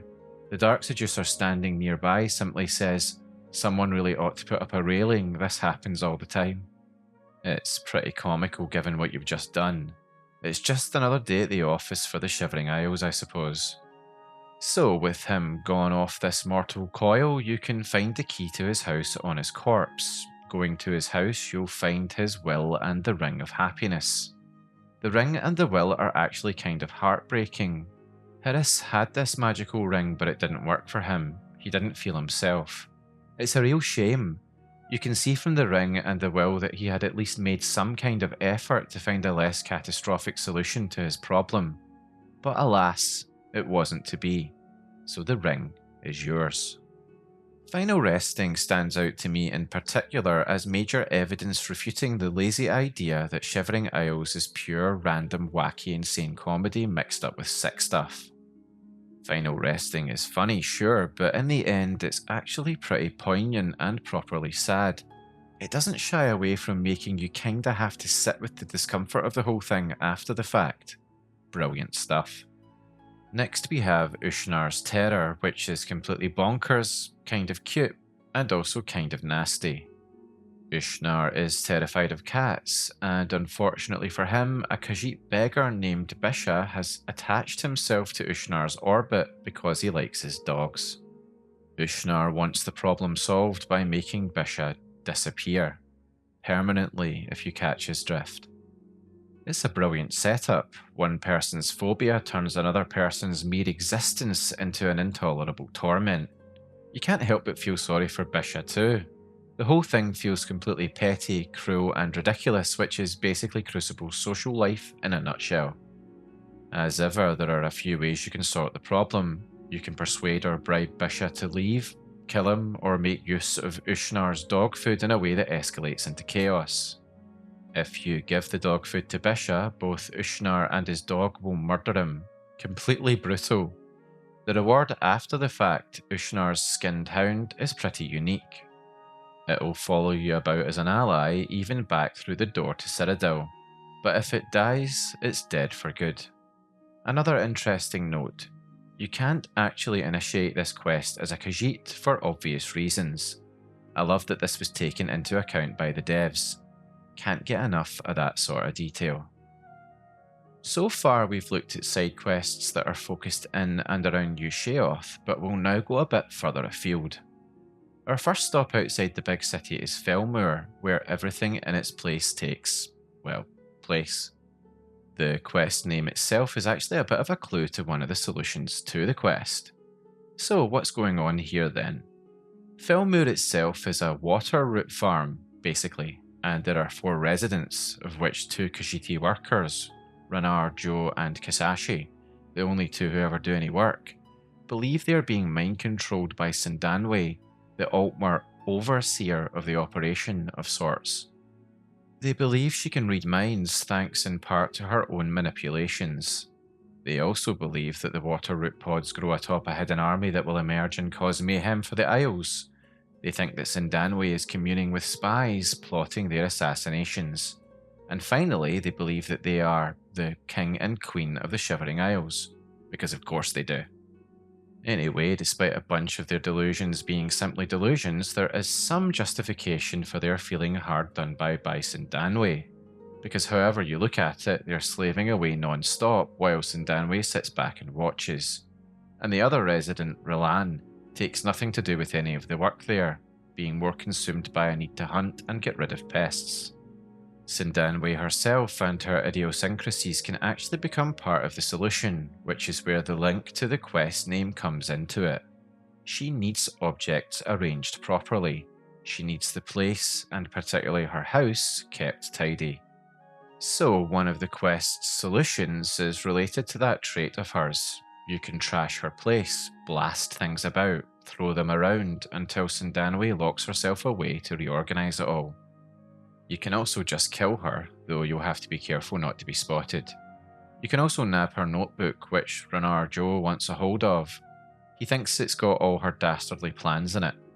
If you manage to complete the quest with that in hand, you'll get a skill book as an extra reward on top of the Ring of Mind Shielding. Which I have to say is an interesting reward. You'd think the two Khajiit would feel better anyway having had that ring, but yeah, I guess they didn't. Sure, it's not the most complicated quest in the world, but I do enjoy the mayhem of it if you decide to trash Sindanwe's house. Though it does have a bit of the guilty pleasure to it. I can't imagine anyone who actually has this affliction would find it particularly enjoyable. But yeah, I say guilty pleasure because it's kind of unthinkable to do that in the real world, which you can obviously do in the madcap alternate universe of the game. So, yeah. I suppose that's a thing in gaming in general. You can play out things you'd never do in real life. Anyway, I'm getting sidetracked here. Let's move on to the next quest, which is Ghosts of Vitharn, which is another of my absolute favourite bits of side content in the whole DLC. It begins with a bit of a mystery. You'll hear some residents of New Sheoth talking about the ruined settlement of Vitharn, so naturally you're going to make your way there to check it out. When you arrive, you find two armies of ghosts seemingly locked into an endless battle. The main gate is sealed shut by a supernatural force, so if you want to investigate the goings-on further, you're forced to enter through flooded tunnels beneath the settlement, before finally reaching Vitharn Keep. Inside you meet the ghostly Count Syrian, who is initially suspicious of you and, depending on what you say, will refuse to engage with you any further. But if you can manage to get through the dialogue and keep him happy with you, he explains that at some time in the distant past, Vitharn was attacked by fanatics. The defenders failed in their duties, the city was overrun, and its inhabitants were wholesale put to the sword. Sheogorath, unimpressed by the complete failure, cursed everyone involved to relive the events over and over again, forever. A bit nightmarish in terms of a punishment. Anyway, Syrian believes the curse can be broken, but only if someone identifies where the defence collapsed and corrects those failures. And that someone is, you guessed it, you. So that's your job, basically. Before we dig into the rest of the quest, I just want to point out that I think the atmosphere inside Vitharn helps enormously with setting the scene here. The place feels suspended in time. The defenders are preparing for a battle they've already lost thousands of times. And while all of this is going on, a lot of the civilians barely seem concerned by the siege taking place outside. They seem a bit, I don't know, sort of like echoes of the living people they once were, not quite aware of their situation, I suppose. It's spooky, the whole idea that they're living out some kind of half-life, not fully there, not fully gone. Anyway, getting out to the battle, you begin to see the actual failures that caused the whole mess. The first point of failure is focused in on Desideratus Annius. Every time the battle begins, he abandons his position and runs back into the keep screaming about his betrothed. Which, would be kind of understandable until you realise that his betrothed is actually a ragdoll sitting on a shelf in the barracks. So, clearly, Desideratus is living up to the Shivering Isles citizens are crazy trope. To fix this complete dereliction of duty, you can burn the doll in one of Vitharn's braziers. or hand it to one of the attacking fanatics. Either solution keeps Desideratus where he should be, standing alongside the defenders. 1 point of failure sorted, on to the next. We find Althil, an archer, stationed beside the gate wheel. Her Shivering Isles personality quirk is becoming trapped in an endless counting exercise, reciting numbers while the city falls around her, and obviously not firing any arrows. She desperately needs her arrows but can't get them. Basically, she thinks that if she leaves her post to collect the arrows, the counting she's doing will fail, so she simply can't bring herself to move away from that spot. But there's actually another layer to the problem, because over and above her obsessive counting, Bat Groorkul, Vitharn's armourer, has locked away equipment and refuses to hand it over because he's overprotective of it. Yep, you heard that right. He's worried that arrows, designed to be shot into the air and directly into targets, might get damaged somehow. Insane. Anyway, your best solution is to sneak into the armory, steal the arrows from under his nose, and finally give Althil the means to do her job. The third failure is caused by Hlövull Dreth. He's a healer and priest with stunted magicka, desperately trying to contribute while lacking the power to cast the spells he needs. One solution involves retrieving a Welkin stone back in the settlement, specifically a resurrected Welkin stone, because apparently they can be ghosts too. Anyway, if you give it to Hlövull, he can restore his magicka. Sorted. But what about the other solution? It's probably one of the crazier ones in the DLC, I love it. Hidden behind a secret wall in the chapel is a dagger of depletion. Hand it over to Hlövull and he immediately demonstrates questionable bedside manners for a healer by stabbing you and draining your magicka for himself. Once empowered, however, he finally manages to make a meaningful contribution to the defence. All it took was for you to be turned into a sieve, of course. It's a fun investigation predicated on the idea that the solutions closely fit the people involved. Plus there's a bit of variation on how you can approach it for each of the failures, which is always a plus from me. It is a commonality we see in other quests though, how pathologies endemic to the Isles affect events. Surprisingly enough though, even after all of that effort, the battle still ends in disaster.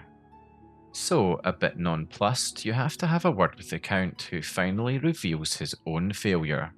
When the settlement needed its ruler most, he ran and hid. What a dirty coward. Would have been nice if he'd told you that to begin with, eh? Anyway, he hands you his helmet and asks you to take his place. It's a bit of a plot twist, I suppose, but it's kind of annoying that you have to watch disaster play out one more time before you get the info from him. Earlier on in the initial chat, Sirian explained that no spirit inside Vitharn could harm you. The instant you put on the helmet though, that protection disappears. You inherit the curse yourself. You can't leave Vitharn until you turn the tide of battle. You're now a part of it. So now that you have a role in this whole situation, it's pretty straightforward. You need to 1v1 an especially powerful fanatic who charges towards the city's defences.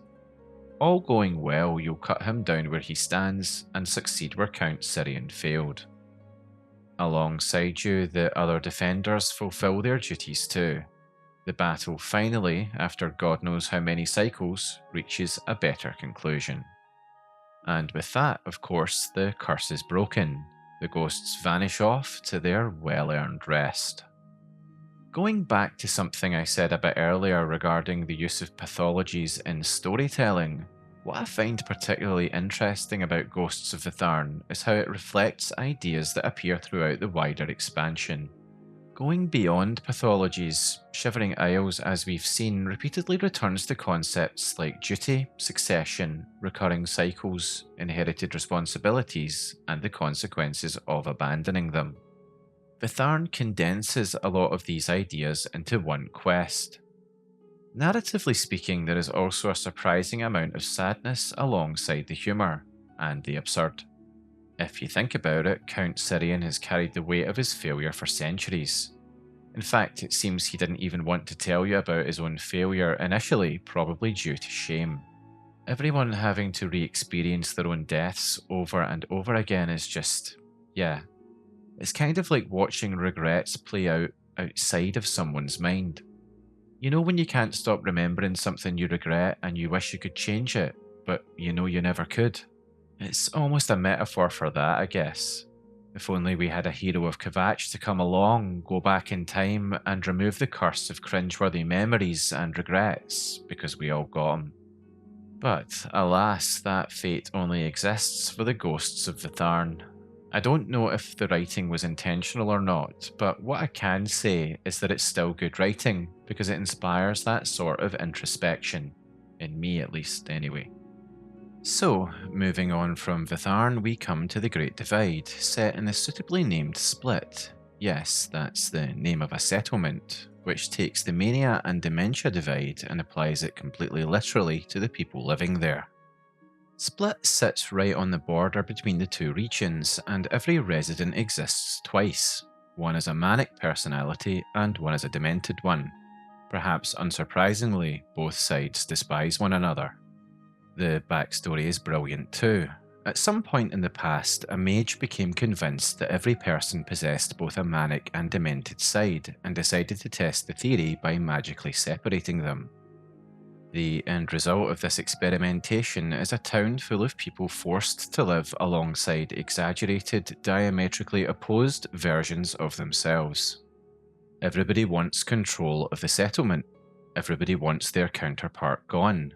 The only problem is that killing your other half is treated much like ending your own life, carrying the prospect of an eternity on the hill of suicides. So, naturally, the problem of clearing out the manics or dementeds is outsourced to you. What I like about the quest is how casually it presents such an absurd and lethal situation. And the fact that you can, and in fact have to, basically cull half of a settlement. It's fun. It's simple, it's kinda cookie. Not every quest is going to be War and Peace, but yeah, definitely worth a mention. And now, with the next quest, we're looking at something that has a very different feel to most of the rest of the DLC, which makes it quite refreshing. I've always found to help a hero quite charming. Visiting the small and fairly quiet settlement named Hale, you come across a former Knight of the Thorn named Pike, who wants a keepsake recovered from Fetid Grove. He lost his Knights of the Thorn medallion there when he was swarmed by Grummites, which is very on brand for a Knight of the Thorn, ending up in a disastrous situation. Anyway, getting the medallion and bringing it back to him, job done. Really, it's a fairly conventional retrieval quest, so obviously that isn't what makes it special. What does is Pike himself and his situation. When you speak to him, he feels like somebody plucked straight out of normal old Cyrodiil. He talks about Shadenhall, the Knights of the Thorn, Count Indaris, and Farwell. You've basically bumped into a side character who's got all the normal vibes from the base game, who ended up in the Shivering Isles, and despite losing his medallion, isn't too much the worse for wear for it all, unlike almost all of the other inhabitants you've come across. Most of the stories in the Isles we've seen so far involve people being broken, corrupted, obsessed, cursed, manipulated, or driven completely around the bend. Pike's story of his time on the Isles goes in a completely different direction to that. After his mishap, he ended up finding Hale and falling in love with one of its inhabitants, an artist named Zoe Malene. He has no real desire to leave. The medallion matters because it connects him to who he used to be, so he wants it back, but it seems he has found his destiny in the Isles. It's kind of shocking that amongst all the madness, body horror, paranoia, and chaos, there is one former resident of Cyrodiil who somehow stumbled into the Mad God's realm and found happiness there. Good on you, Pike, I suppose. Not that I'd recommend adding wandering through a random interdimensional door to your attempts at finding love, of course. Just saying. On a completely different vibe, we have Ghosts of the Hill of Suicides, which returns to the classic Shivering Isles feel, with a bit of world building thrown in for good measure. Scattered across the Isles are the skulls of 5 dead souls. Loren's Bogtrotter in Naughty Bramble, Gadaneri Ralvel in Knife Point Hollow, Lamarck in Milkar, Solonia Viria in Cannes, and Medesi in Rotten Den. Recovering them allows you to return the remains to their owners at the Hill of Suicides, finally freeing them from their torment. I think what I like most here is how naturally it expands the mythology of the Isles within a set activity. The Hill of Suicides could easily have existed as simply an interesting location to come across, whereas in Execution, the expansion builds an entire quest around it. Looking at it another way, it turns a whole lot of collecting into something a bit more interesting. You can right the wrong of what's happened to these poor souls. They are still there, waiting for somebody to help them. In the process, as we've said of course, you're sent all over the map into crypts, ruins, caves and forgotten corners of the Isles. There's a lot of exploration involved, with all sorts of threats to deal with to keep you on your toes. It also ties in nicely with a quest we looked at earlier, Final Resting. Pyrrhus Clotumnus is less frightened of death itself so much as where he might end up afterwards if he does it by his own hand. It's kind of cool to see and get involved with the location after having dealt with Pyrrhus and his problem. It makes you understand more why he felt the way he did. Taking these examples of side content as a whole, these smaller pieces really add to the sense that you're in another world, like Cyrodiil but in miniature, and insane of course. You could say Shivering Isles feels rather delightfully cluttered with stories, a bit like that ramshackle, chaotic second-hand bookshop you find down some forgotten side street. Some of the side content is unquestionably grand, some is a bit more restrained and, well, quick to finish. Some of them barely really qualify as quests, to be honest, but together they create the impression that, similarly to Cyrodiil, if you wander off in any random direction, you'll find an interesting story, location, all of that sort of thing, etc, etc. There's one other cool little detail I want to point out, and I want to give credit to Black Knight Xander who, in response to one of my community posts while working on this video, prodded me to be sure to cover this. We need to talk about New Sheoth Graveyard because it's the sort of thing most players could easily miss, and that would be a terrible shame. A quick glance at the place and you see a graveyard full of tombstones. Fairly normal. But what makes it interesting is that the graveyard actually changes as you play. Characters who die throughout the expansion end up getting their own gravestones, complete with custom epitaphs, and they are absolutely fantastic, not to be missed. I won't spoil what the gravestones actually say, but just be sure you don't miss it if you play through Shivering Isles.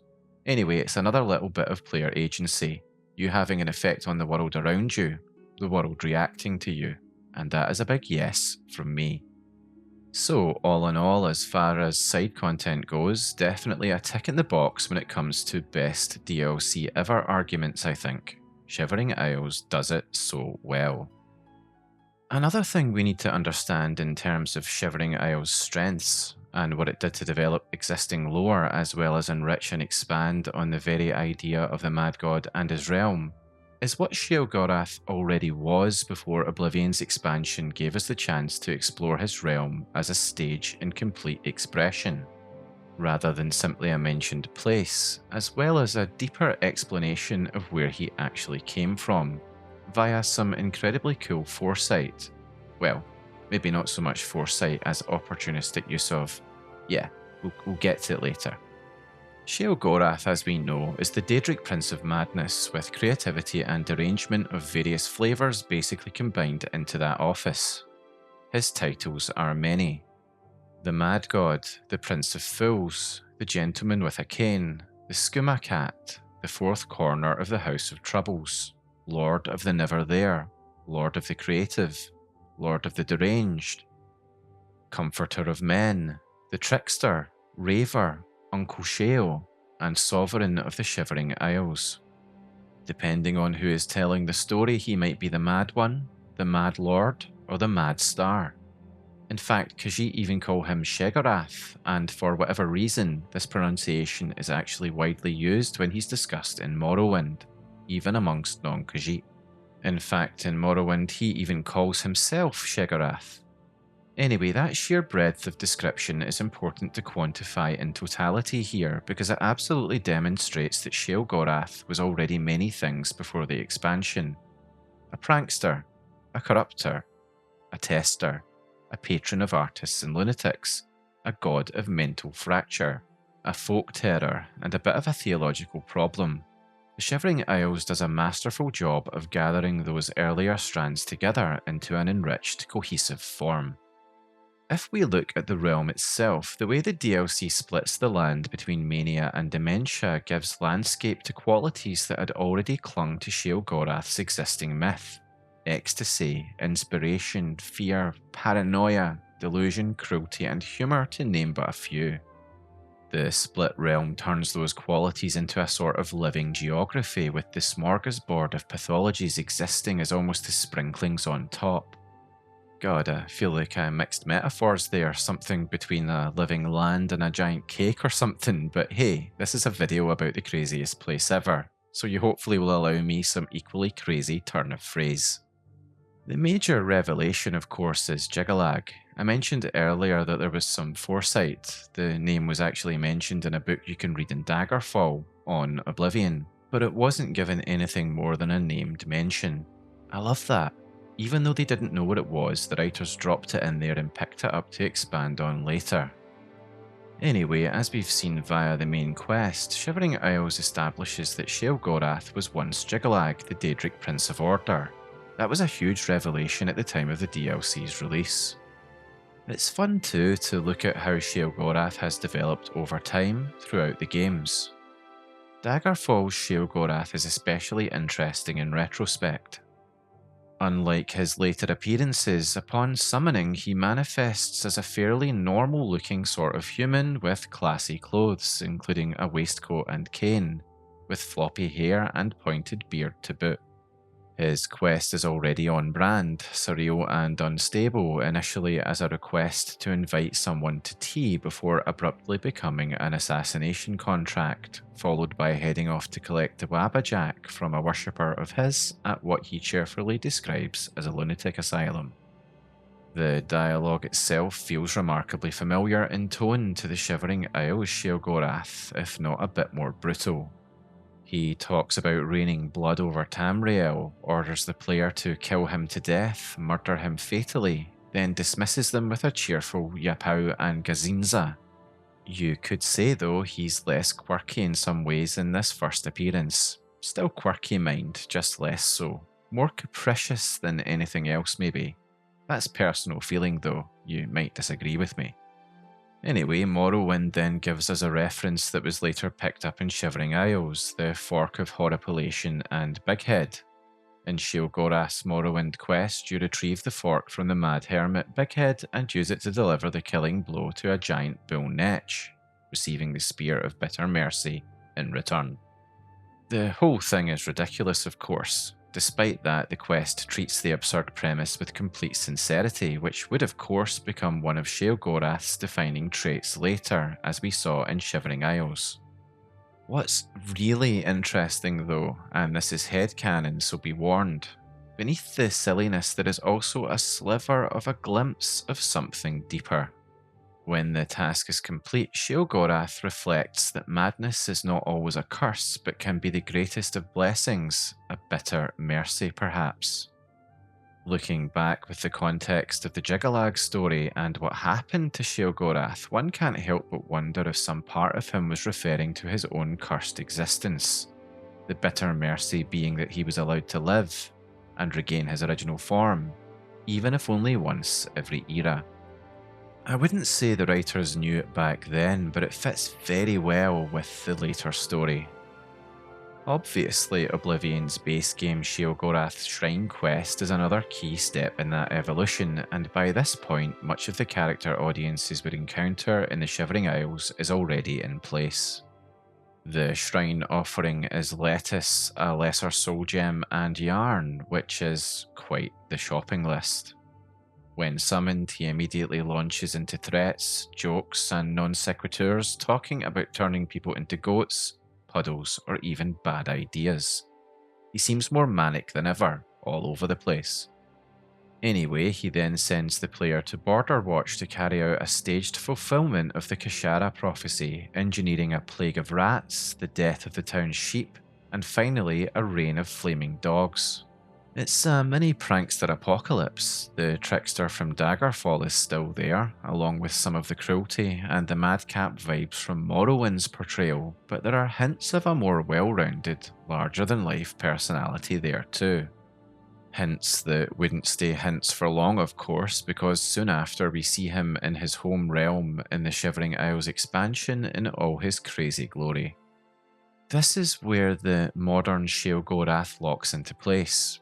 Wes Johnson's incredible performance gives him rhythm, warmth, volatility, menace, and that sing-song Celtic lilt that's so memorable.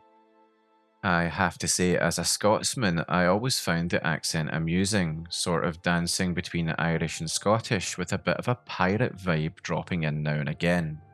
And with that wonderful accenting going on, he can sound grandfatherly, delighted, bored, cruel, petulant, dangerous, or unexpectedly sad within a few lines. It's incredible voice acting work.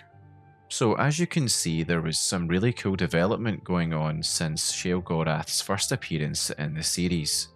Obviously, Shivering Isles stands out with its real focus on his character and environment, and of course, so much more. It can't be denied that the expansion is the vehicle for a major lore event with direct series consequence. It explains why Sheogorath and Jyggalag are linked, breaks the Greymarch cycle, leaves Jyggalag free. It pays off a few things that were hinted at earlier on in the series, whether intentional or not. Most crazily of all, of course, it puts the hero of Kvatch into the role of Sheogorath, which then of course itself goes on to have a payoff in Skyrim. So in sum, I think it's another tick from me in terms of what the DLC actually contributed to the series. It truly fleshed out Sheogorath and his realm in ways that certainly delighted me at the time of release, and continue to do so going forward. Now we're going to step outside the game to take a look at several official and semi-official sources that are very useful for understanding how Shivering Isles was put together, and will also help inform my final thoughts here on where the DLC actually sits in terms of being the best. The most valuable pieces, I think, are one particular Todd Howard interview and an official Xbox Magazine video interview with Mark Nelson, Bruce Naismith, and Matthew Carafano. These resources, and a few others I haven't used as they aren't strictly relevant to my video, are preserved or collated on the UESP, but are also archived or stored elsewhere. Notably, the official Xbox Magazine video piece is still on YouTube, a video from 19 years ago at the time of this video coming out. And the Todd Howard interview is an archived page from Planet Elder Scrolls, etc. Anyway, to go back to why these are valuable, unlike retrospective analysis, these are contemporary sources produced around the DLC's release, which makes them particularly useful for understanding what Bethesda was actually trying to achieve and what their thinking process was at the time. Todd Howard's interview has a few interesting bits and pieces in it. Firstly, he goes into the narrative function of the mysterious door, which I went over earlier as one of the strongest parts of the whole DLC. Right from the off, in the opening, he describes it as an invitation into Sheogorath's plane, a different sort of portal from the Oblivion gates of the main game. As in, you don't have to go, but you can. And of course you'd be drawn in by the mystery of it all. It's too tantalising to resist. His point, I think, is that Sheogorath is inviting you into his world. Howard also says the expansion assumes players have spent a great deal of time with Oblivion, and that comes through in the DLC itself, from my perspective certainly, having played it years ago, and again more recently. That being said, it can be tons of fun to start a new game and launch yourself into the Shivering Isles before doing anything else, but of course, you'd already have played the game anyway. I would be very interested to hear from any players who started the game after all the DLCs were out. If you experienced Shivering Isles before the actual main bulk of quests in Cyrodiil, let me know in the comments. Super interested to hear your perspective, because it's one I'll never experience. Anyway, back to Todd and what he's saying and what it implies as to their thinking. Shivering Isles takes the mechanics, characterization, etc. of the familiar base game and twists them sideways into a plane where the rules, colours, creatures, political structures such as they are, and basically everything, all feel different. He also notes that there were a few scripting additions, with the bulk of the work going into content and art, which I think can clearly be seen. The Isles are so visually distinct and otherworldly, it's wonderful. It's absolutely not a reused asset dump, and we can see here that it was very consciously a decision in terms of resource allocation during development. Another really interesting production comment from Todd is to do with NPC writing. Because the expansion has fewer characters than the base game, Bethesda could individualise each NPC more, with very little generic dialogue. And, it's interesting that he points this out, because I never actually explicitly thought of this as a strength before reading the interview. But he's absolutely right. Once it's pointed out, you realise that it adds to the intense, living world feeling you get while playing. Pretty much everyone in the Isles seems to have a private fixation, anxiety, delusion, professional role, verbal tic, etc, etc. And to be fair, I have pointed out the importance of those various pathologies being explored throughout the video so far. The reduced population actually becomes all the richer for you as a player because the characters are so concentrated. He also clarifies something that's quite fascinating when it comes to the moral tone of the expansion. His label for Sheogorath is mad rather than evil. This goes back to points made earlier on, talking about the tragic revelations to do with Sheogorath. His motivations, his way of thinking, why he does what he does. The Isles contain cruelty, sure. That's an understatement, frankly. But the writing clearly, from what Todd is saying, was consciously aiming to go beyond a generic "this is all evil" vibe. Throughout the DLC, as we've seen, Sheogorath can be monstrous, funny, generous, theatrical, manipulative, tragic, etc, etc, etc. But also, going back to my own interpretations from playing through the main quest, you get to see in the end that he actually, despite his madness, had a plan all along. He was thinking of the realm, the people, how they'd survived the Greymarch, how he could get his freedom and keep the realm intact at the same time. So it's really cool to see Todd discussing Sheogorath in a way that possibly lines up with my own interpretation. That's really important for me to point out here though.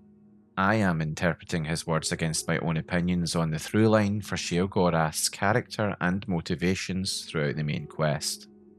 The official Xbox magazine interview gives even more specific design commentary.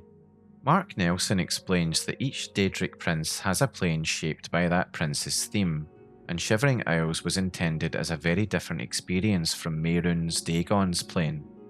Bruce Naismith gives scale expectations, describing it as roughly a quarter the size of Cyrodiil's overworld and estimating a focused main quest at around 20 to 25 hours, with exploration and side content potentially doubling or tripling that. The DLC feels substantial and content-packed, as I've noted throughout my analysis. This is clearly a big part of why that is. A particularly interesting comment for me is Naismith's admission that early development pushed the crazy idea too broadly, and the team pulled it back into a more subtle and nuanced form where individual characters had specific idiosyncrasies. It's kinda crazy to think that the wild realm we're getting to see as a final product is actually dialed back a bit. Goes to show how the creative process fine-tunes the end result. It's interesting to see that as a creator, because I've been developing that craft while working on video scripts over the years, less is more a lot of the time. If you've watched my videos for a while, you may notice less repetition and perhaps more matter-of-fact language. That's because I've gone through a similar thinking process to the devs when it came to Shivering Isles. Dialing it back a bit can often be the best move, whatever the output, a video, a song, a game, whatever. Nelson and Carafano's comments on visual direction are of course equally fascinating. Mania, as we are told, drew strongly from Alice in Wonderland. Bright, vibrant, oversaturated, a bit askew, uncanny. Dementia, on the other hand, was intended to feel claustrophobic, scarier, gloomier, and more survival horror adjacent. When you look at The Mist, for instance, I personally can't help but wonder if there was a bit of a Silent Hill inspiration there. Carafano also talks about looking back to Morrowind and drawing upon that visual style to inspire a more colourful, exaggerated high fantasy visual experience for the player, while keeping enough of a real-world groundedness. I think I can see that in the final product. If it was too wild, it would have felt maybe too much of a departure from the base game. So I think that commentary supports a lot of my feelings about the DLC, and shows in part how it ended up as good as it is.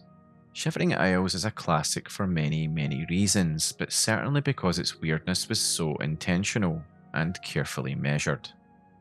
The team clearly wanted to deliver a large expansion, a visibly different plane, stronger individual characterization, new art and creatures, and a more nuanced handling of madness than simply pure chaos and evil, specifically going back to Todd's comments there, which I think it's fair to say they absolutely managed to achieve. Now, on to the DLC's reception at the time and continuing legacy.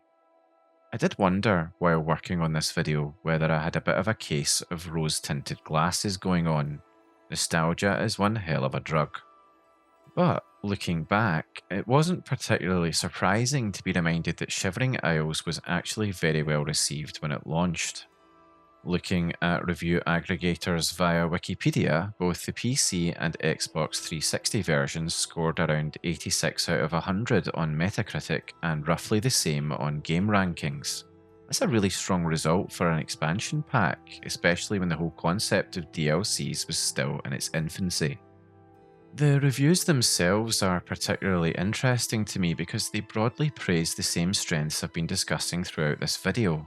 And I'm being genuine here. I didn't even look at any of this until after I'd already written up the rest of the script. Didn't want to contaminate or bias my own thinking. IGN called it an entirely worthy addition to Oblivion and a great reason to jump back into the game. GamePro picked out the creative quests, huge world, and sheer amount of content. GameSpot was pretty positive overall, though it criticised some of the later quests as repetitive. Kind of crazy again, because I did too.